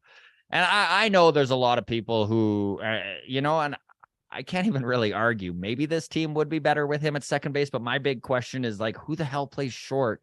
I know there's a lot of people who look back on last year as their big opportunity to grab a shortstop. But I don't, like, name a name. Like, is it Correa everyone wanted?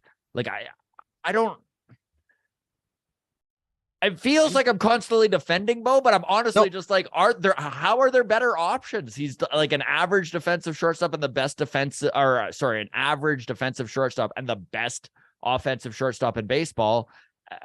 And he's 25. And he's 25. I mean, he has been, and Taco Time is a detractor. Taco Time's even said many times that Bo should probably be at second. And even he's like, Bo has been way better on D. I used to hate the idea, but he's been way better. He has been better on defense. Some of that is him being bailed out on the other end of the throw. Absolutely. Some of that is that. So it's difficult to just look at the number of errors and say that a player is playing better or worse defense comparatively. I think he would be an incredible second baseman, like top tier offense as well as top tier defense, right? Because his range is incredible. It really is. Yeah. My question, though, is how many times, this present week included, is the god-awful hair mail that he sends to first base thrown from the bag at 2? Like, it's a double play ball. Meza throws to Bo Bichette. Bo Bichette throws it. If he's playing second base or shortstop, it's still a 90-foot throw. Did you call it hair mail? I did. Yeah, I'm coining that phrase, hair mail. It's a nickname I don't think Bo Bichette would endorse unless he didn't understand it fully. But we'll see. Yeah. But that's the thing is I'm just constantly seeing Bo Bichette make the bad throws that we are complaining about. Not from like deep in the hole at shortstop. Yes, he does make those sometimes. But most of the times, the ones that are really frustrating are the ones when he's trying to turn a double play or when he's throwing from basically second base. And I think those still happen, whether he's a shortstop or a second baseman. Like whether it's second baseman Espinal throwing to shortstop Bo Bichette, who's putting it up into the seats, or it's flip those around. It's still, I don't know. It's a 90-foot throw that he struggles with. Andrew in chat says Swanson. That's who we wanted. Dansby Swanson was the guy. Can you tell me a World Series champion team that had a horrible defender at shortstop? Derek Jeter. High five, Joel. They're like, boom, there it is. 1-5. I just don't think that Bo Bichette is a horrible defender. Do I think he's No. an average defender? Yes. Is he slightly below? Maybe. You know what's hilarious? think though, and I was thinking of this when we were talking about the Blue Jays Probably, being a actually. top 10 team with stolen bases, is that the difference between like being a top 10 team and being an average team is 5 spots. Right? And that's what Bo Bichette Yeah. is. Like the difference between being average and top 10 sounds so good, but it's like, no, it's like one good week away from leapfrogging 5 guys. I mean, we watched Trey Turner, who is supposedly the best shortstop in all of baseball. I mean, he sure was paid that way by the Phillies. I mean, in that Phillies game, it was 5-2 for Philadelphia, and it wound up being 5-4 in a lot closer game because Turner did the exact same thing Bo is prone to doing, which is just airmailing the ball. I'm just saying, even the best shortstops that are recognized as the best shortstops make mistakes. And I don't know if Bo defensively is the guy to take this team to the promised land at shortstop, but I'm also not sure that he's not that guy. And I know that's really fence sitting here, which probably pisses the chat off, but I just don't know. My comparison is that, like, say Bo costs you 10 errors at shortstop over average. Say he commits 10 more. Okay. Those errors could lead to how many runs? Like two runs on those errors, right? We're talking about errors at first base, right? A lot of the time it's just a guy at first base who's now at first base. Could be 2 outs. It could not lead to literally anything. Bo offensively is scoring like 35 more runs and knocking in 35 more runs. That's like 70 runs over the 10 that he loses defensively. So I'll take the 60 overall runs that he provides the team on average with the 10% minus on defense and the plus 50, 60 on offense. That's why I really don't care. And that left side of the infield, I mean, it is just a difficult place to play. I mean, RC Cyber Warrior brings up Chappie had 2 errors today, and everyone knows Matt Chapman's one of the best third basemen defensively in baseball. I mean, that's undisputed across Major League Baseball. So it does happen to everybody.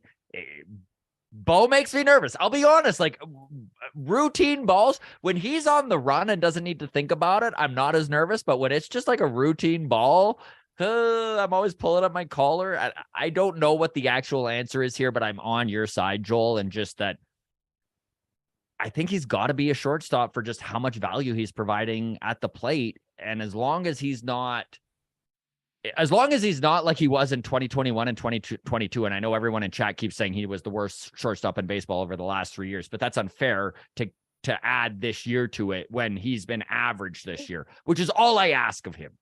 At the beginning of the year, we said if Bo takes a step towards average defense, he's an MVP candidate at the end of the year. He's taken that step towards average defense. He could be an MVP candidate at the end of the year at this pace of hitting. We could very defensive runs saved. He's at 0, and he's at -1 outs above average, which really does put him right on that average thing. He's got 4 errors. I know errors aren't really the greatest way to measure a guy's defensive abilities at a position, but you know, like again, he's been. It's funny that I feel like I'm defending Bo here, and then in the same stats. same breath, I'm like, but I don't know if he's good enough. Okay, so in chat, YSF Memories added me and says, but if he was at second base, it would be the other guy who's at shortstop making those throws, not him. Yeah, if it's hit to second base, sure, it's the shortstop making the throws. But if it's hit to like we've seen lots of Espinal throws from second base. The second base makes loads of throws. Like it just depends what side of the ball. Oh, I can't. Yeah, double plays turned on the shortstop side. Second base makes the throw. It's Bo Bichette here. Okay, go ahead, Jen. So I was going to say at this point, though, like Joel is right. The amount of offense that he's providing greatly outweighs whatever defensive woes might exist.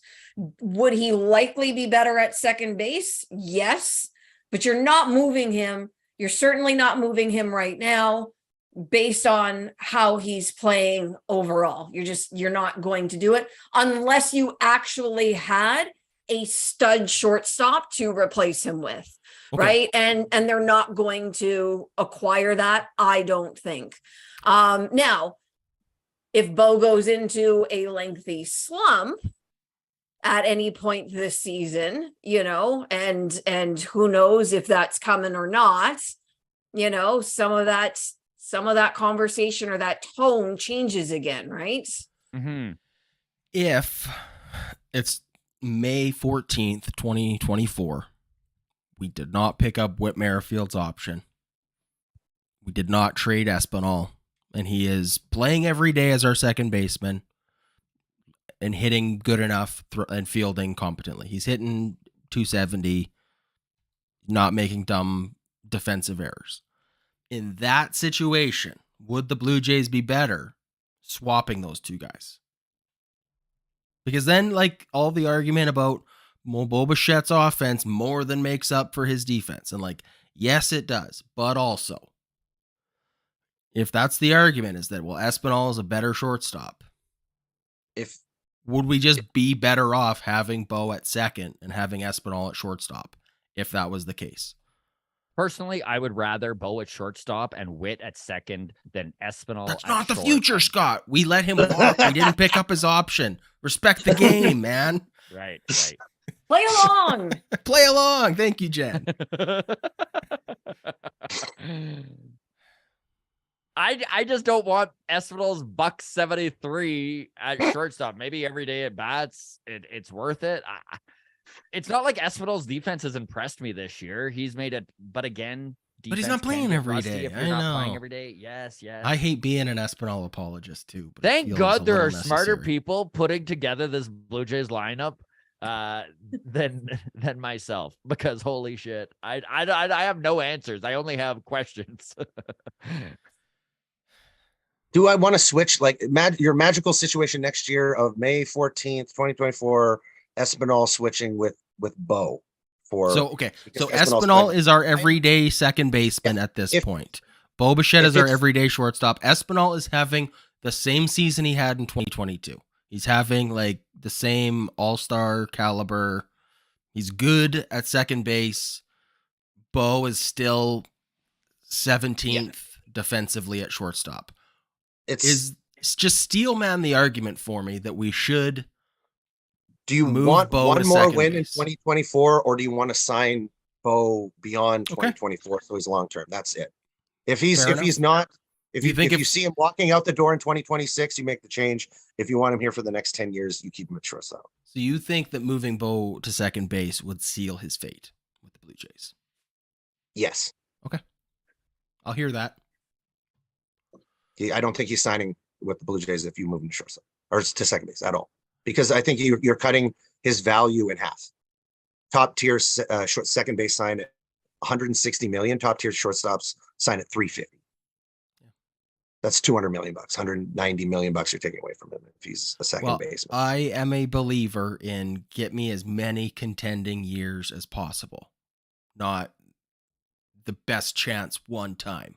So I like the option that has one fewer win this year, but 10 more years of Bo Bichette than just 3.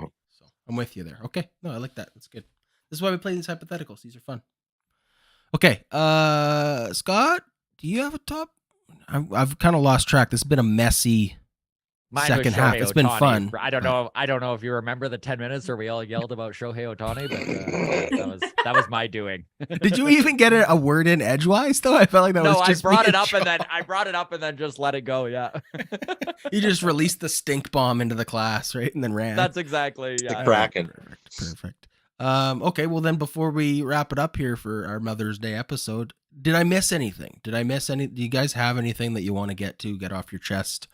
The only thing I was going to ask as a backup topic, because it's come up quite a bit on Twitter and it came up on Blair and Barker, was what do you think of the job that Schneider is doing as manager?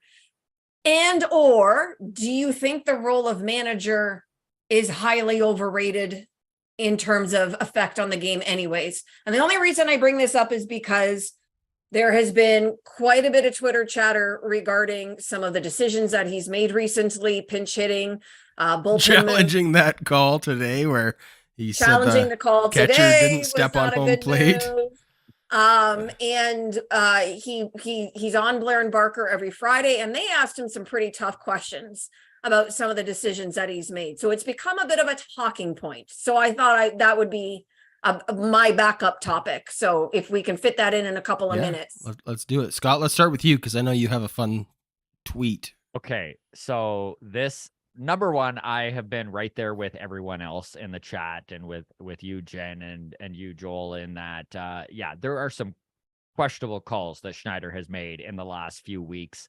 There's been a couple times, especially when it comes to pinch hitting, that I'm like, are we looking at different numbers? Like, how could it, some of the decisions he made, honestly, it reminded me of Major League when Lou Brown is going out and he brings in the wild thing, and his only reason for doing it is he's like, I have a hunch he's due after like all the bad numbers. Yeah, exactly. Which is literally how it felt sometimes. But this is an interesting stat that friend of the show, Chris Black, brought up at Down to Black on Twitter. And he says the Blue Jays have the best record in the American League since switching managers from Charlie Montoyo to John Schneider. Best records in Major League Baseball since July 13th, 2022. The Dodgers are 80-36. The Braves are 73-39. And then the Jays lead the American League with a record of 69-44, which is better than the Astros 69-46 and the Rays 69-47. Now, I know that the win to loss doesn't necessarily play into how good of a manager you are, right? Let's face it, John Schneider has a very, very good team to work with here. But I do also believe that John Schneider isn't making as many of these decisions on his own that maybe it's being made out to be, like this is a very collaborative group. And I really do think that Pete Walker and Don Mattingly are right there with him, and the guys in the khakis are in their earpiece and they're giving him all the analytics. And again, I have questioned a lot of the moves that Schneider has made in the last couple of weeks. So I don't really know how to answer this question, Jen, outside of it's probably not as big a deal as we're making it out to be, but still frustrating as a Jays fan to sometimes be like, you're putting in Kirk in now after what Kiermaier has done. Why? Right. So I have a feeling if we watched 162 games of any team, we would be pissed off at the manager's decisions. Yeah. As many times as we're, pissed off with Schneider or whomever is at the helm. I think other than bullpen decisions, and I know it's, some of those decisions come from or it's always the manager's ultimate decision, but there's people in his ear, right? But I think that the role of manager is greatly overestimated a lot of the time. My perspective on it is that, like, I don't know if you guys agree with this, but as soon as we left, it feels like Atkins and Shapiro almost build their team for their manager, if that makes sense. If you look at when Montoya left and the moves that we have made since Schneider has become the manager, it has been for this new almost style of play that we see. Okay, out have gone the Lourdeses, the Teoscars, the Morenos. And where was the advantage with Montoya before was his ability to speak to the Latin ball players.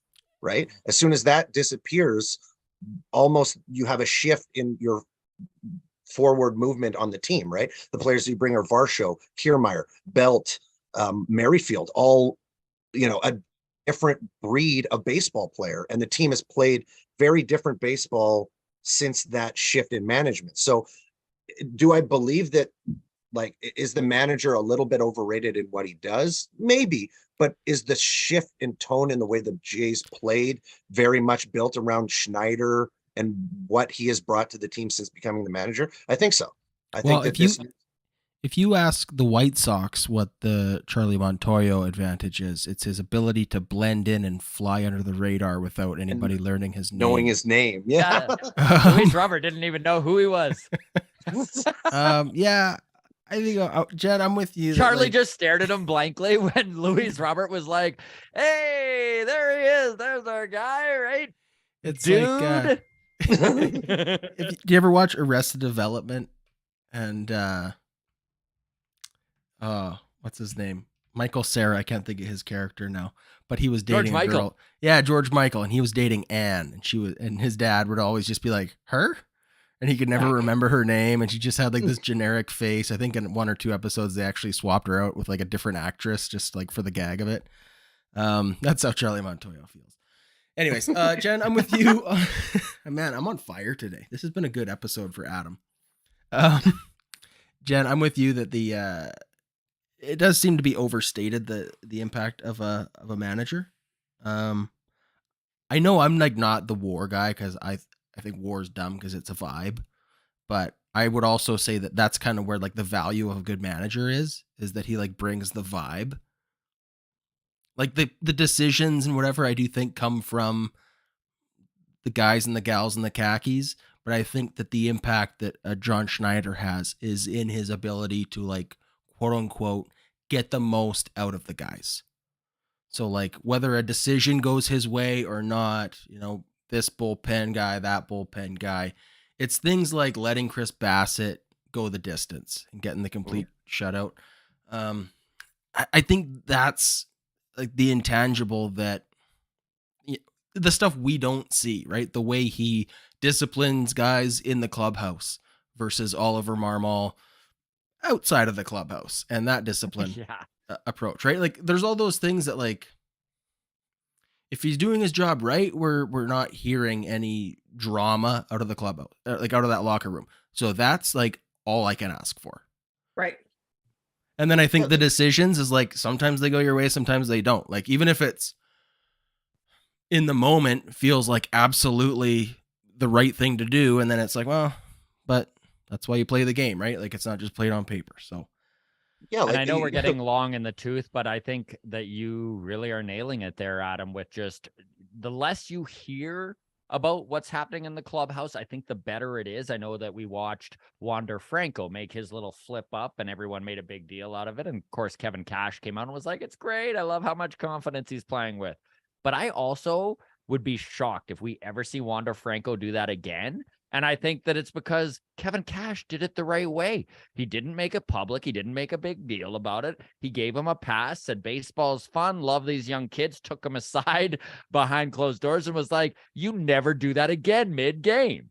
Mm-hmm. And I think that that's what separates a good manager from a bad manager more than just the decisions, is how the team, how he reacts to things like that. And I think John Schneider has the trust and confidence of this team. He's been the manager of a lot of these guys since they were kids. And despite some of us being unhappy, myself included, with some of his decisions, he's the long-term manager of this team, and they're going to win or lose with John Schneider, is my honest opinion. I will say that when you do hear things coming out of the clubhouse, it's because they want you to hear it. Mm-hmm. They do. Isn't it sad that with a 194 on base percentage, John Schneider is getting the most out of Gavin Biggio this year? Which is all we need out of our manager in Toronto. All right. Everybody, let's say our goodbyes to everybody in the live chat. Close to 100 of you now. Happy Mother's Day. Go call your mom. I'll say that much. Scott, let's start with you. Let's say our goodbyes. Do you have any comedy shows coming up that we need to sell tickets for? You're in nothing in the very near future. I'm finally off the road for a while, so I'm just going to enjoy my time in Calgary for the next couple of weeks. I'll be hitting some mics and stuff around town, but I do have a show in Fort Macleod. So if you are in southern Alberta around the Fort Macleod area, I know that's a long shot here, but Stronghold Brewing, I'll be performing at May 26th on the Wednesday there. So tickets available now. Very cool. All right. Jen, what's going on? Just keeping on right now. I've got a few things that I'm hoping to have in the works, but in the meantime, folks can find me on Twitter, on Instagram at baseball_Jen. And that is Jen with 2 N's. Perfect. Thank you so much. Hey, Kami, Joel, what's going on? You got a new thing, new project, armchair baseball quarterback. How's that go?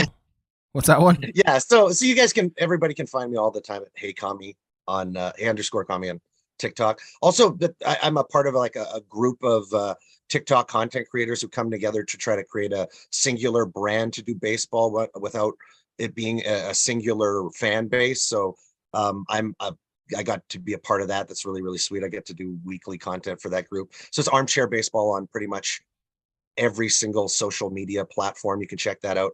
And next week, I've got my trailer ready for the horror series that should have been on. I should have shown this to you guys last year, but it took an extra year because we made 17 episodes and we made 4 short films off of it. So there's a lot of content, but I finally have a trailer that I can put on here, and you guys can see that I'm not blowing smoke when I say that I'm a screenwriter. Joel, I should have asked you this earlier, not 7 minutes into overtime, into extra innings here. But how is the writer's strike impacting you? Or is it at all because you're in Canada or non-union, or like what's the deal? Are you? Yeah, so I just like I do have union work. Like I was hired to write a sitcom pilot, and that's kind of on hiatus right now. I'm not really able to do that job. The stuff that I write spec, which means on my own time, on my own effort, I can always write my spec stuff. So I'm lucky because I'm mainly a spec writer. Tommy John was a spec script. I wrote that because I felt like that was a good story, not because a production company brought me that and are paying me out front. So when it comes to my, passion work, that's never slowed down. It's just the stuff like right now I have to. You're not writing episodes of Seinfeld anymore. No, there's a little pause on Happy Madison right now, which is tough because you get in the biggest door that you've ever kicked in your entire life, and then all of a sudden there's a writer's strike, and none of those writers or none of those people have ever done anything for me. None of that union has ever put any money in my bank. So thanks for taking money away from me, you great writers union.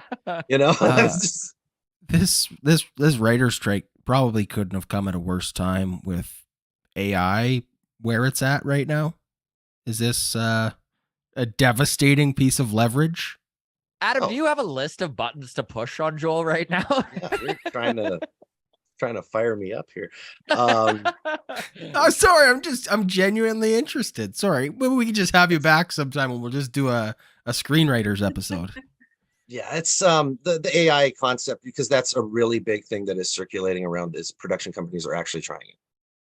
And I find it hilarious because they can't make good movies now. So they're going to get robots to make our movies for us when they can't even put out good films for the last 15 years.